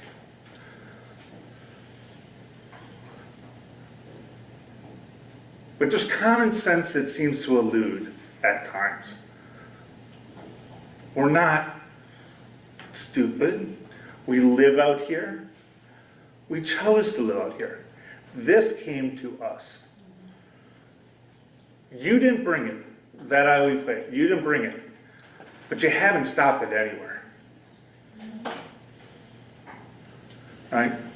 And let's put Port Washington on a list of communities with 1,500 people. That town's pretty much gone. 5,000 workers are going to come in and just overwhelm that town. It's getting out there, people. It's dirty. It feels really dirty. Like from the get-go. And that's just my farm sense. I worked on a farm, and I'm sure the farmers here know what I'm talking about. It's dirty. There's something wrong. It's in the gut. Don't do it. I ask you not to. A personal plea as a father trying to protect his family. As a resident trying to protect this community. As a Wisconsinite trying to protect this state. As an American trying to protect this country. Thank you. Thank you, sir. All right, Dennis. All right, I wasn't going to try to stop the overflow, but please let's keep it respectful for everyone. Dennis Kruger, is it Kruger? Denise, no comment. Denise, another one down. All right, no comments. So let's click through here. Dave Tarzan.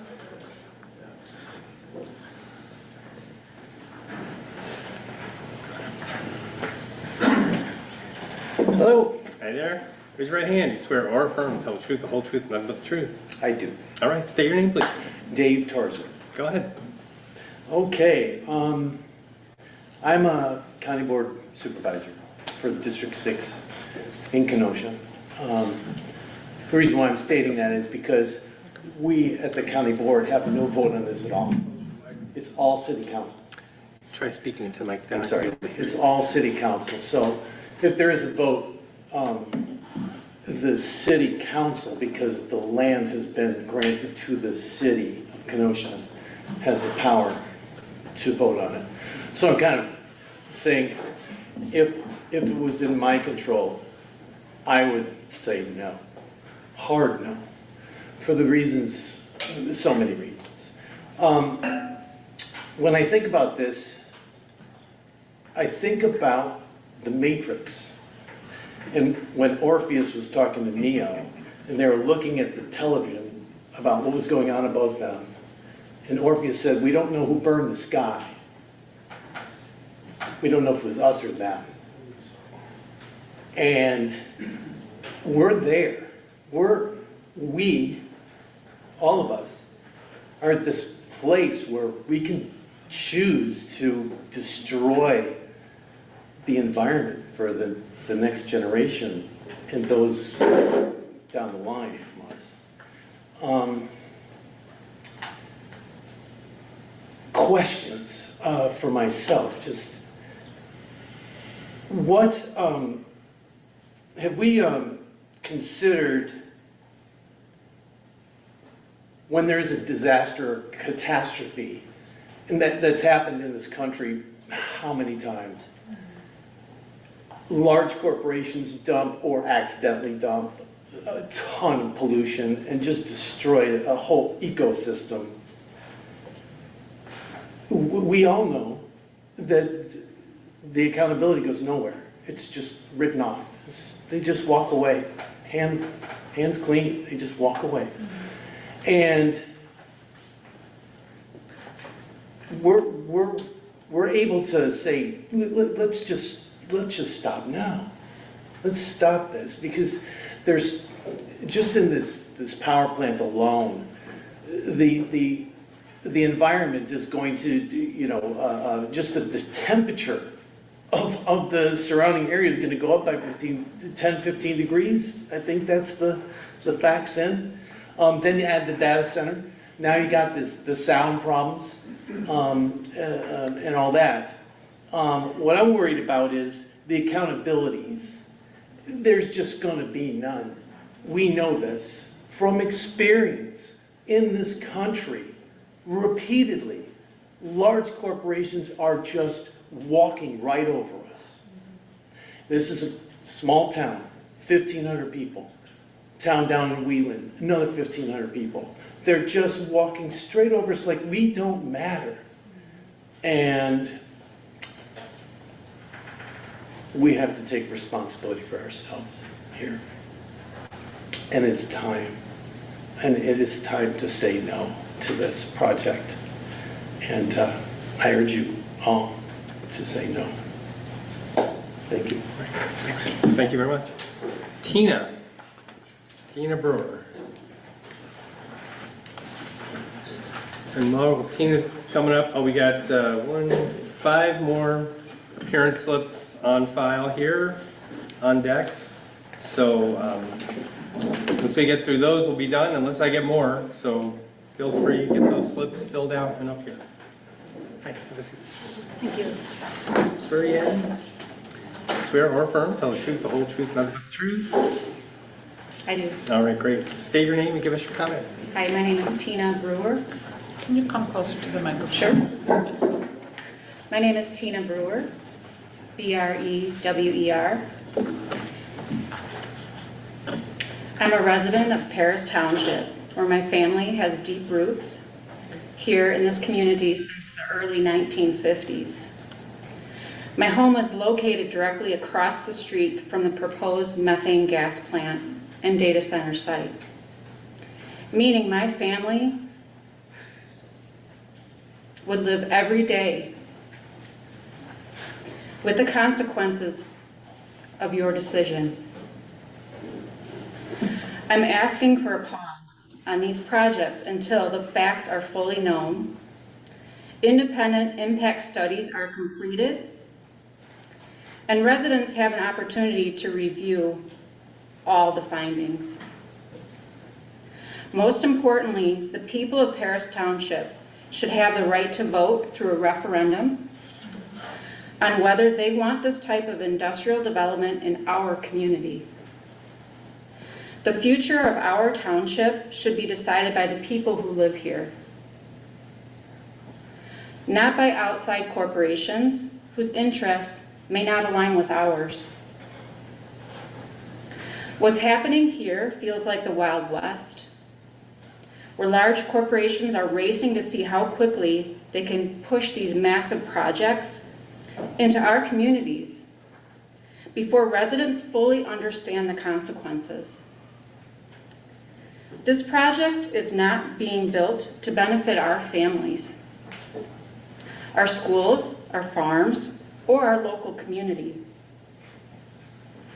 The electricity generated by this methane plant is intended to power energy-hungry data centers, not the people who live here, period. The real question is, why should our community bear the burden while big businesses receive the benefits? This proposal threatens our quality of life. Communities across the country have reported constant noise from these facilities, often comparing to living next to an airport 24 hours a day, 7 days a week. Imagine me walking out my front door in the morning, wanting to sit at my porch with a cup of coffee, and that's all I can hear is the sound comparable to an airport. Never being able to enjoy the quiet of our rural environment that attracted many of us here. For families, neighbors, schools, and farms, that level of nonstop noise pollution is unacceptable. It's torture. Think about that. Then there's air pollution. Residents could be exposed to increased emissions, fumes, and odors from these operations. We should not be asked to sacrifice clean air for a project designed to support corporate profits. We also need to consider the impact on our land and natural resources. This project will permanently alter land use in our community. It will consume vast amounts of electricity and water. From what I understand, it's over 20 million gallons a year. I think that's accurate. We're hearing about proposals involving pipelines connected to Lake Michigan and deep water withdrawals. And also, from what I understand, the evaporation of these waters will get into our environment, and it could also impact our traffic patterns and the safety of our roads, which is right next to I-94. So it not only impacts us, it impacts the people going in and out of our state. And you think about those vapors in the air that are being emitted, and if we have a cold day in the winter and that freezes over, well, what is that going to do to our highway? It's going to cause more accidents. It's going to cause more emergencies and catastrophes. What happens when those resources are gone? What happens if future generations face water shortages because we failed to ask the hard questions today? Also consider the added expense to residents as we're expected to foot the bill and live with this mess when the plants are obsolete. I think you referred to when the bubble bursts.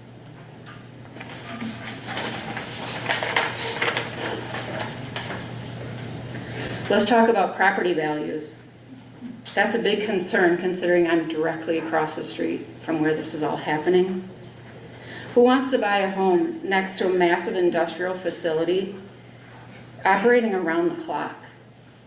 For many families, our home represents their largest investment or a place we plan to pass down to our families like I do. And think about the farmers who came into this community when that's all they have, and the people who want to retire here.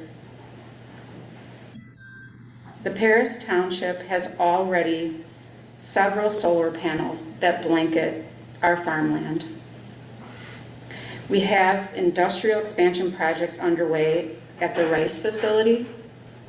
Wisconsin already has dozens of data centers and more currently being proposed. At what point do we say enough is enough? Before moving forward with more developments of this scale, we should learn from the experiences of other communities across the country and insist that a moratorium is put in place and to put a pause on these data centers and decide if the power plants and the comprehensive environment effects and to the extent of how it will harm our community.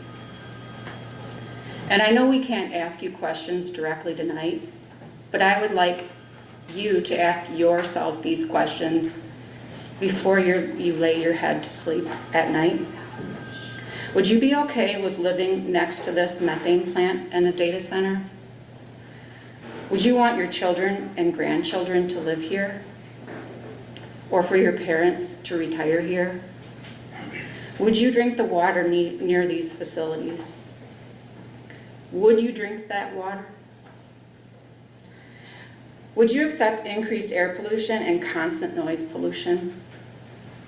Would you feel safe if there was an industrial accident? The future of Paris Township should not be decided solely by corporate interests. It should be decided by the people who live here, raise families here, and operate farms here, and call this place home.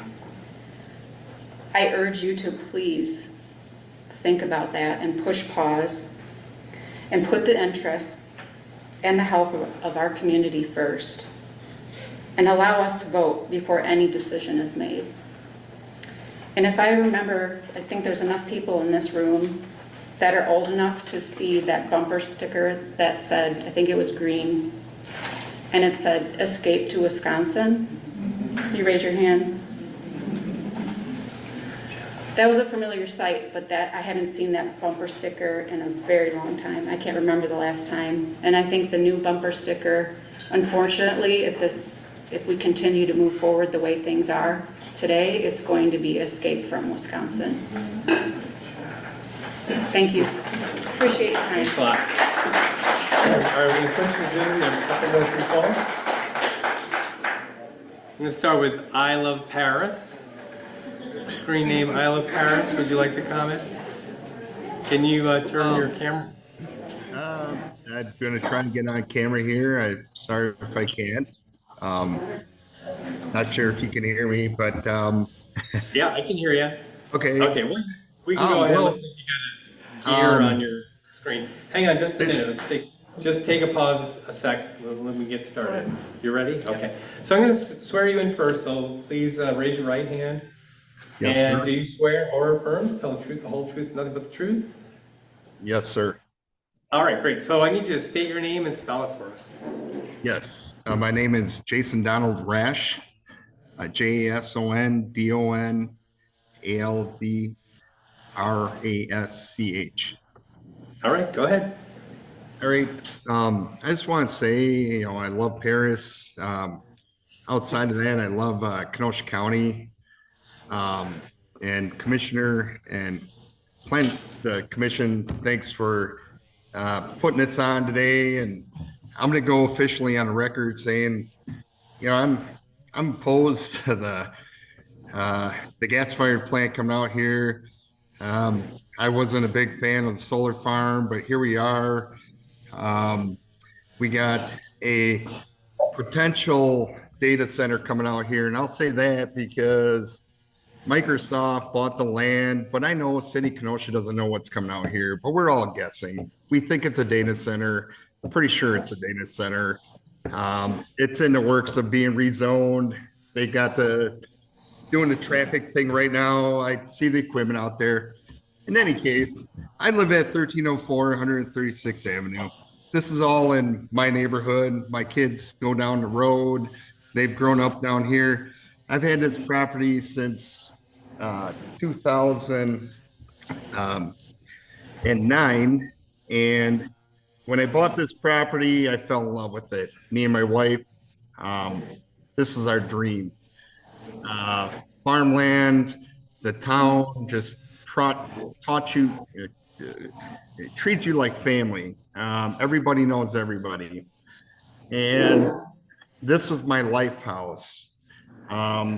I took my little 1.5 acre and I developed it, and I still am. I'm putting a boatload of money in this so I can increase my property value with all of my neighbors and friends and everybody in town of Paris, because everybody wants to come out to town of Paris. But you know what? That's not the feeling anymore. And as of 2 months ago, since signs been coming out, I can tell you right now in 2 months, I've been around the block a little bit. I have a company. I don't want to go on the I'm on the record, but I'm in a unique situation.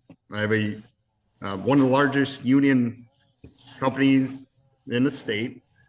So I get it. It brings job growth. I'm out there fighting every day for job growth, every day.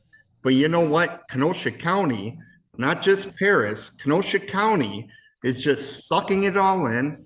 So is Racine. We're just sucking it all in. And I'm here to tell you, at the forefront of being able to provide all this labor to build data centers, gas-fired generator plants, and all that, it's not here. So who comes in to build this stuff, right? Well, it comes out from Minnesota, Iowa, Illinois.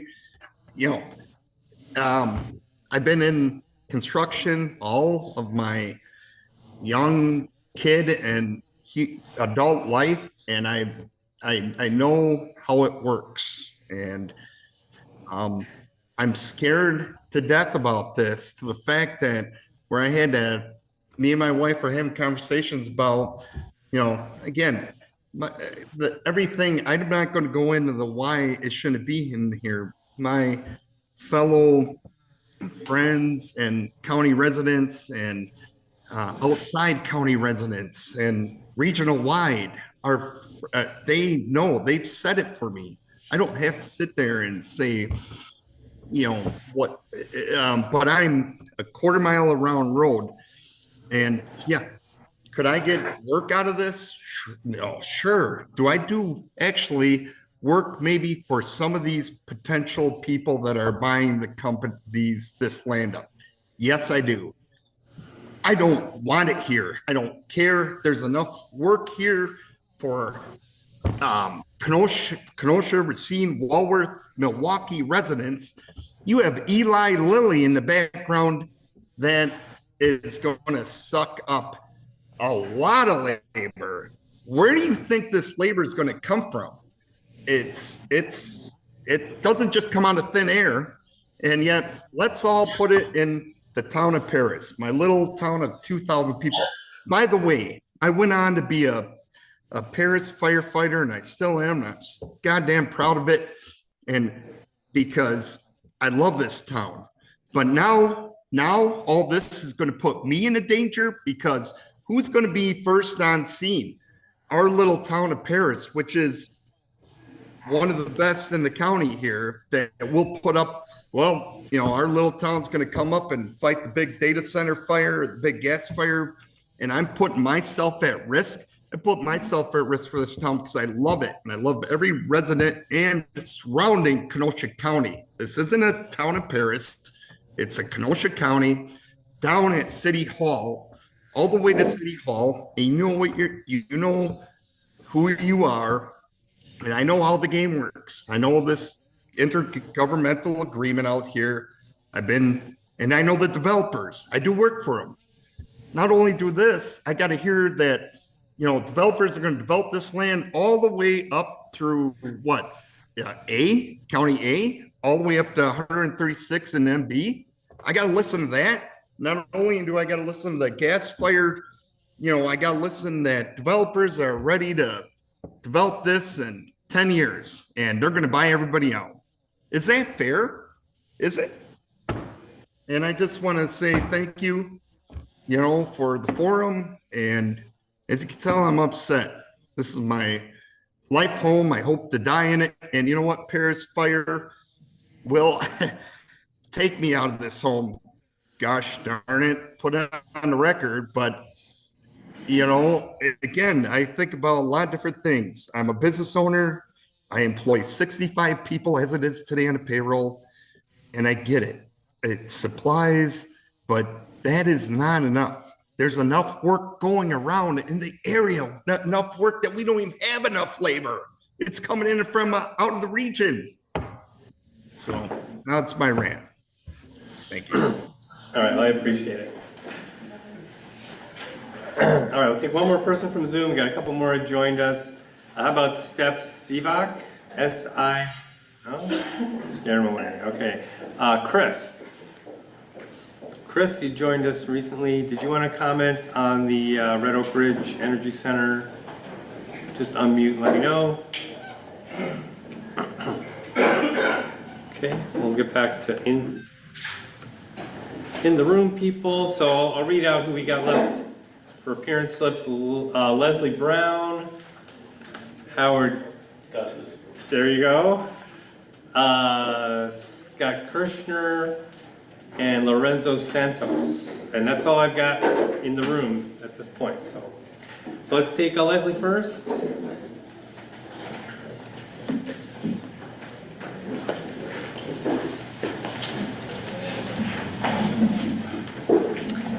you swear or affirm, tell the truth, the whole truth, and nothing but the truth? Absolutely. All right. Say your name and give us your comment. Leslie Brown. You have it, the spelling. I got it, yes. Okay. I live at 5914 128th Avenue. Also known as Silvernail Road, I believe. Yeah. Which is also, the plans are to make that a 4-lane road along with a huge median. So that little road is gonna, there's a lot of changes going on around here, and there have been so many things that we have been fighting that something like this slides under the radar. We have the casino going across the street from us. We have the widening of the road.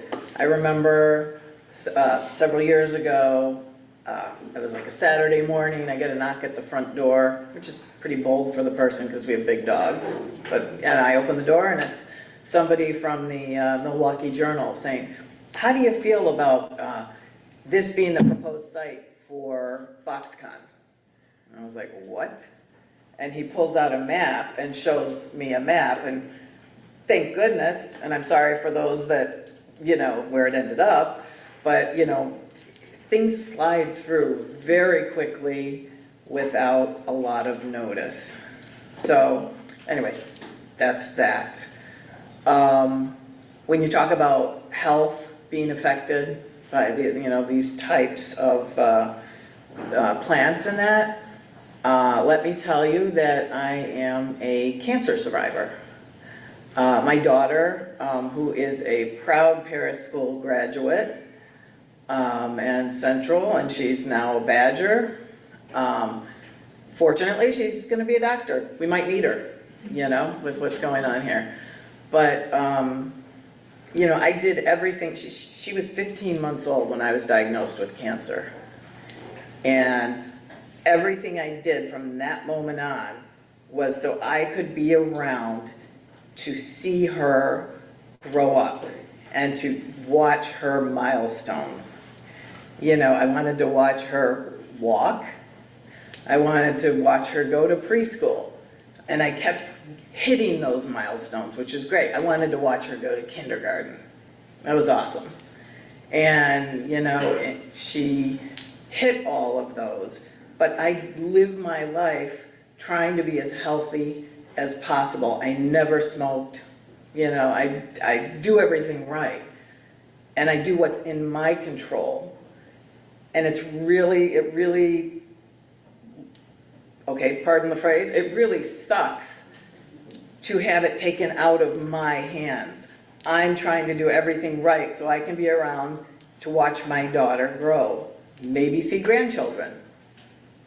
So when you wonder who might, as you're talking about 90 people that might die, who's probably the most likely one to go first?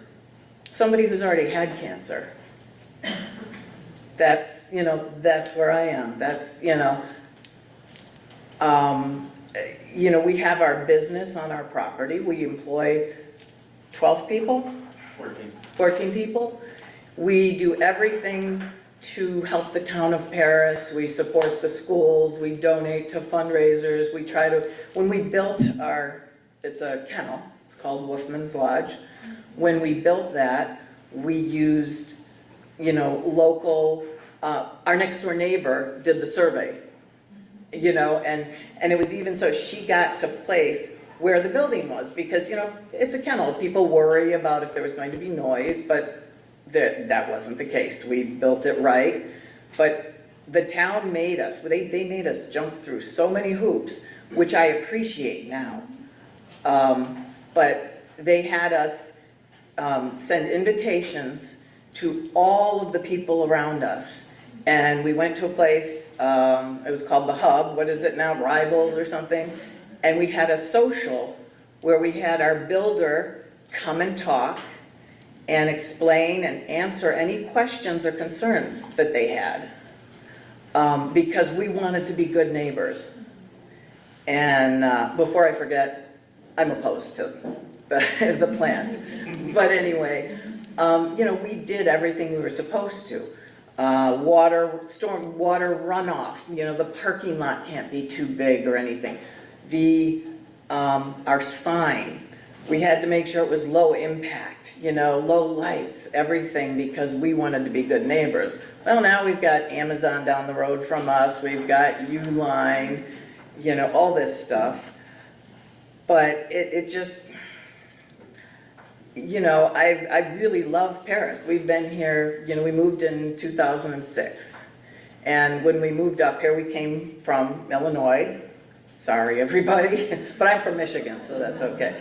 But anyway, when we moved up here, because we were involved in, we were on the trading floors in Chicago, which is a very hectic life. And the thought of moving up here, the reason we moved up here was because we wanted to live longer. And where are we now? You know, I just feel like, you know, and as we came up, and you know, we were very conscious of not being part of that problem of, oh God, all these people are moving up here to, you know, but you know, we are very conscious of that, and we're, you know, we try daily to do everything right. But some of the stuff that we've been fighting, stuff just slides in under the radar, and I feel like we're constantly, you know, trying to protect our community. And you know, we've got a daughter. You know, she's going to be a doctor one day. And when Howard, my husband, and I talk about, well, eventually, you know, if we sell the kennel the way down the road, we moved up here. This is a business that we can retire in. It's on our property. We don't have to, you know, we don't have to go, we just walk north on the property and we're there. I mean, they'll probably, you know, they'll probably find me at the desk, you know, keeled over because I'll be, you know, hopefully 99 years old.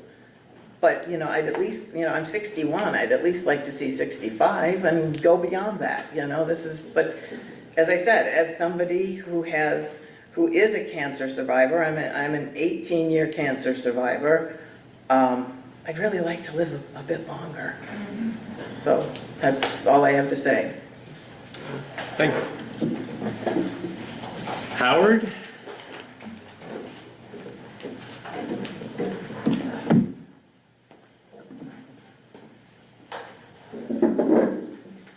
Swear you in.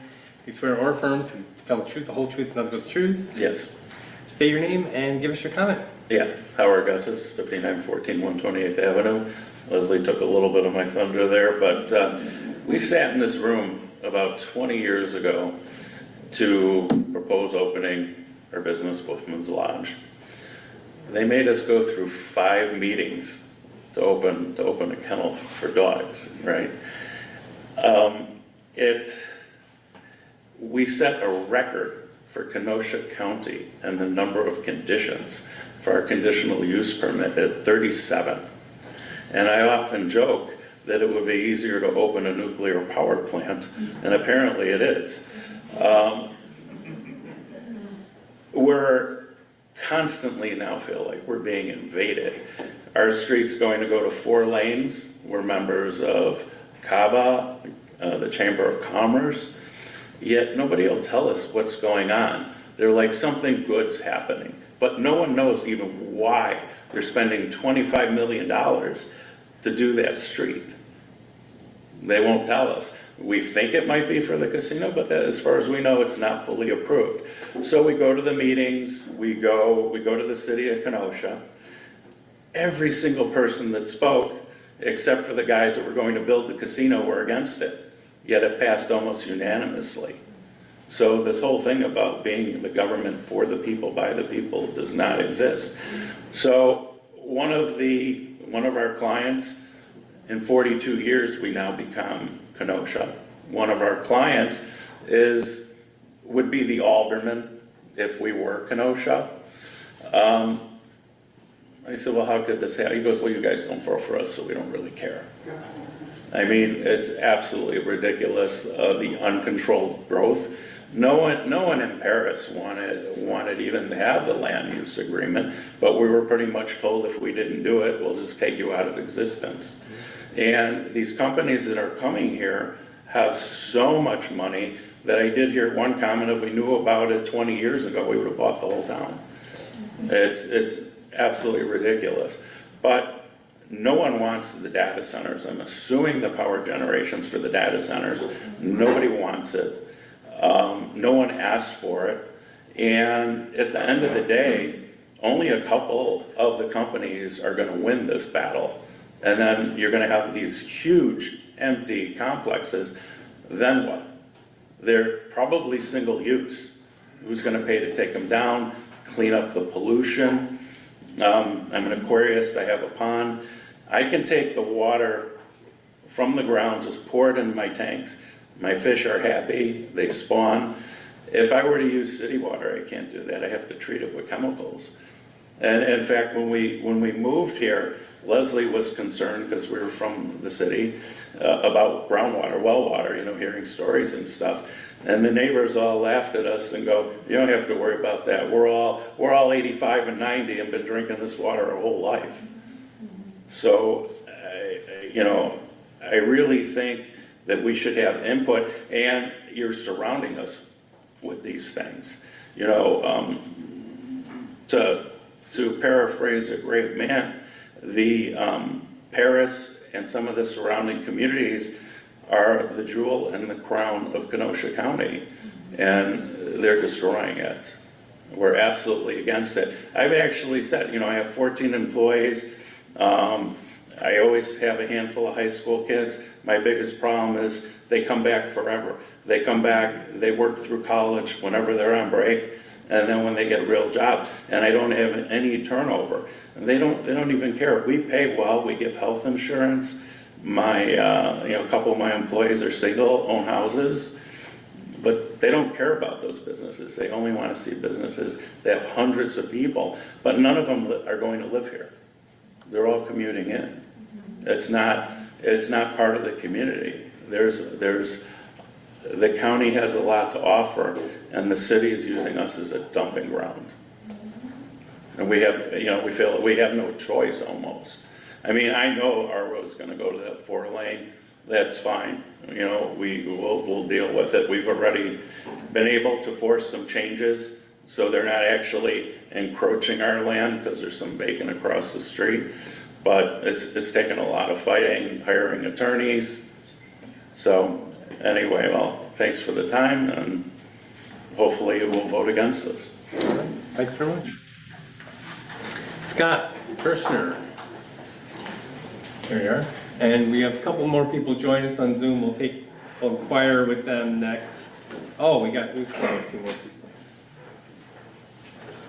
Lorenzo, and then. This is one you put Oh, that was Scott, right? Yes. I'm getting confused. All right. Swear you in. Do you swear or affirm to tell the truth, the whole truth, and nothing but the truth? I do. State your name and give us your comment. My name is Scott Kirchner. I live in Paris with my wife and 2 adorable kids.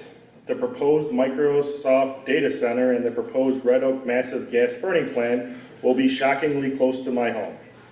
I know this is a meeting about the massive gas burning power plant, but I feel it's important to mention the data center because without Microsoft moving into southeastern Wisconsin, we wouldn't need the proposed Red Oak power plant. Paris will soon have 2 natural gas burning power plants, and now a 3rd is being proposed. As the Public Service Commission, I ask that you serve the public of Paris. At this point, it feels like we are just being picked on.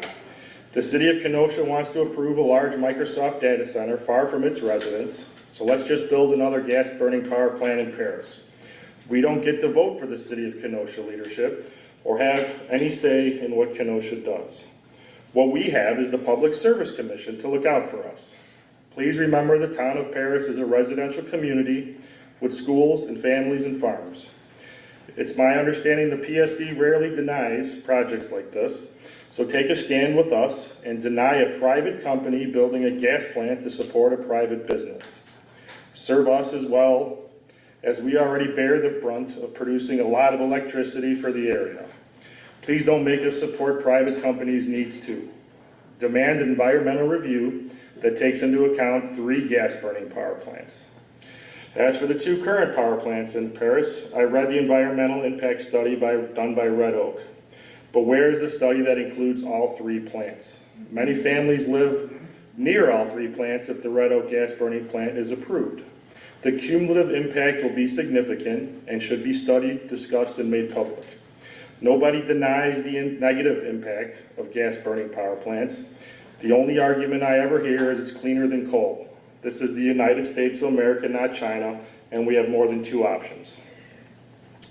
I read something else shocking prepared by a consultant hired by the developers of Red Oak to address the serious concerns raised by the Wisconsin Department of Transportation.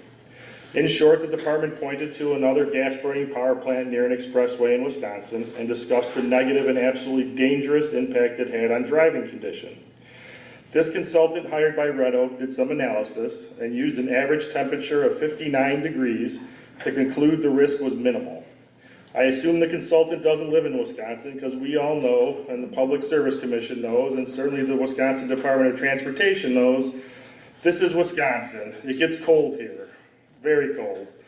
We prepare for the cold so we don't have pipes freezing like Texas, and we don't trust anybody who tells us don't worry about it, as long as it's 59 degrees, everything will be okay.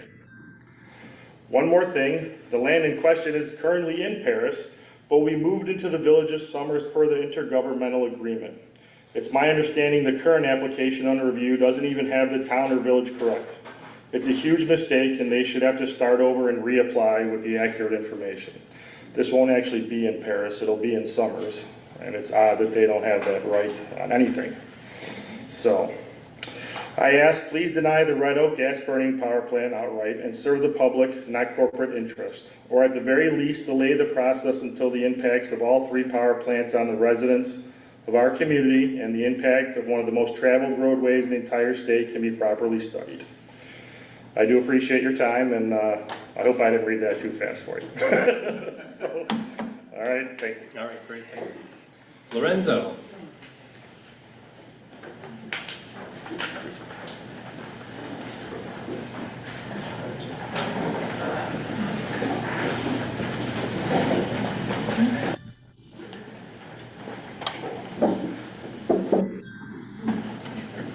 Raise your right hand. Do you swear or affirm, tell the truth, the whole truth, and nothing but the truth? I do. State your name and give us your comment. Lorenzo Santos. So I'm here because right now I'm a resident, but I'm also someone who's running for office. I'm running for Congress.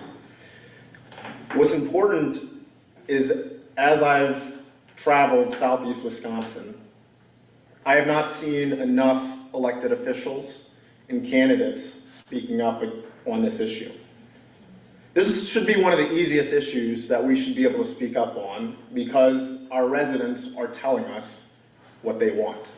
Our residents are telling us clearly where they stand, where we should be voting, and what the way ahead is.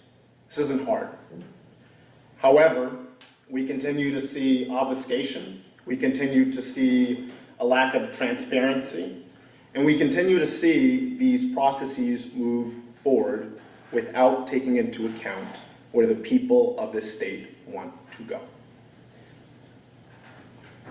There are clear hazards, both to people's health, both to the environment, and the economic benefits that are being touted are simply not there. That is why we have to take a moment of pause. We have to take a step back. Why is this process moving so quickly? Why are we moving ahead without making sure that the people of the state are on board, that the people of each community are on board? And frankly, these big technology companies are coming into Wisconsin and they think they can take advantage, and we've already seen that. In Mount Pleasant, we've seen a company already do that, and Microsoft has built a data center, and they're continuing to build more infrastructure. And it's one of the most powerful in the world. And what they're trying to do here is they're trying to build another data center, and this gas plant would be a part of that infrastructure. The people of Wisconsin have already said they do not want data centers, and furthermore, we do not want the infrastructure that would support these data centers. The economic benefits are not there. The economic harm is, the environmental harm is, and the harm to our health is simply too great. It is not worth it. So I don't want to go over what everyone's already stated probably a million times here, because every single community has been clear. I will say this: if you are an elected official who is not paying attention to your constituents, you are on notice, because this should be one of the most bipartisan issues of our time. You should be listening to your constituents, and too many of you are not doing that. Wisconsin is not for sale. To the Public Service Commission, I would just say emphatically, if there is such a united front from the people of this state, I'm asking you to stand with the people of this state and to not approve this application. Thank you. Thanks, Lorenzo.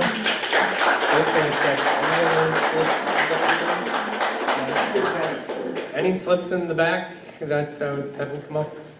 Just the ones who want to speak? No? Okay, there was a couple more people just chimed in here on Zoom, so let me double check. Shannon, you just joined us. Did you want to make a comment in the Red Oak Ridge Energy Center case? Need to unmute and let me know. Yes, Okay, great. Can you get your camera on? it should be on. There we go, perfect. And let's see, I'm gonna, oops, what did I do here? Spotlight you here, okay. Sorry. So I'm just gonna need to swear you in first. So raise your right hand. Okay. I don't need to know. Okay, it's hard to see you, it's kind of dark on your, Right. Just let me know when you're ready. All right, here we go. That's better, perfect, okay. So let's raise your right hand. Okay, I think, okay, that's fine. Do you swear or affirm to tell the truth, the whole truth, and nothing but the truth? I do. All right, state your name and spell it for us, please. Sure, it's Shannon, last name Rigdon, Rigden. All right, go ahead and give us your comment. I would just like to say or ask the Public Service Commission to please vote no. That is it. I was there earlier. Everyone said everything that there pretty much is to say. I would just like to reiterate that as a resident, please vote no. All right, thank you very much. Thank you. And Terry Wiggins, you joined us recently. Did you want to comment? So My camera's not working, so you can't see me. okay, not a problem. Let me swear you in first. Raise your right hand. Do you swear or affirm, tell the truth, the whole truth, nothing but the truth? I do. All right, state and spell your name for us. My name is Terry Wiggins, TerryWiggins. All right, great, go ahead. And I just want to affirm what the previous speaker said, that I ask the commission to please vote no on this. Data centers are not necessary Okay. and will be damaging. Okay, That's anything it. else? Okay. No, all right. that's it. Okay. Thank you.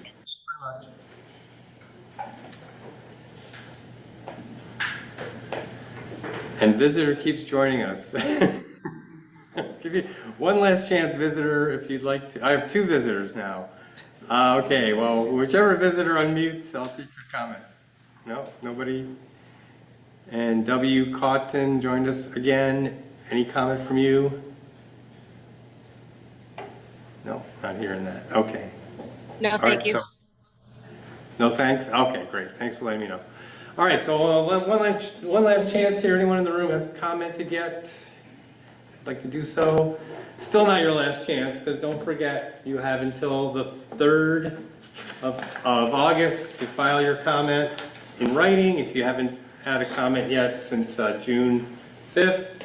The link is up here, QR code, the mailing address. Probably still have some more of these forms left over, so feel free to take those or give them to your friends.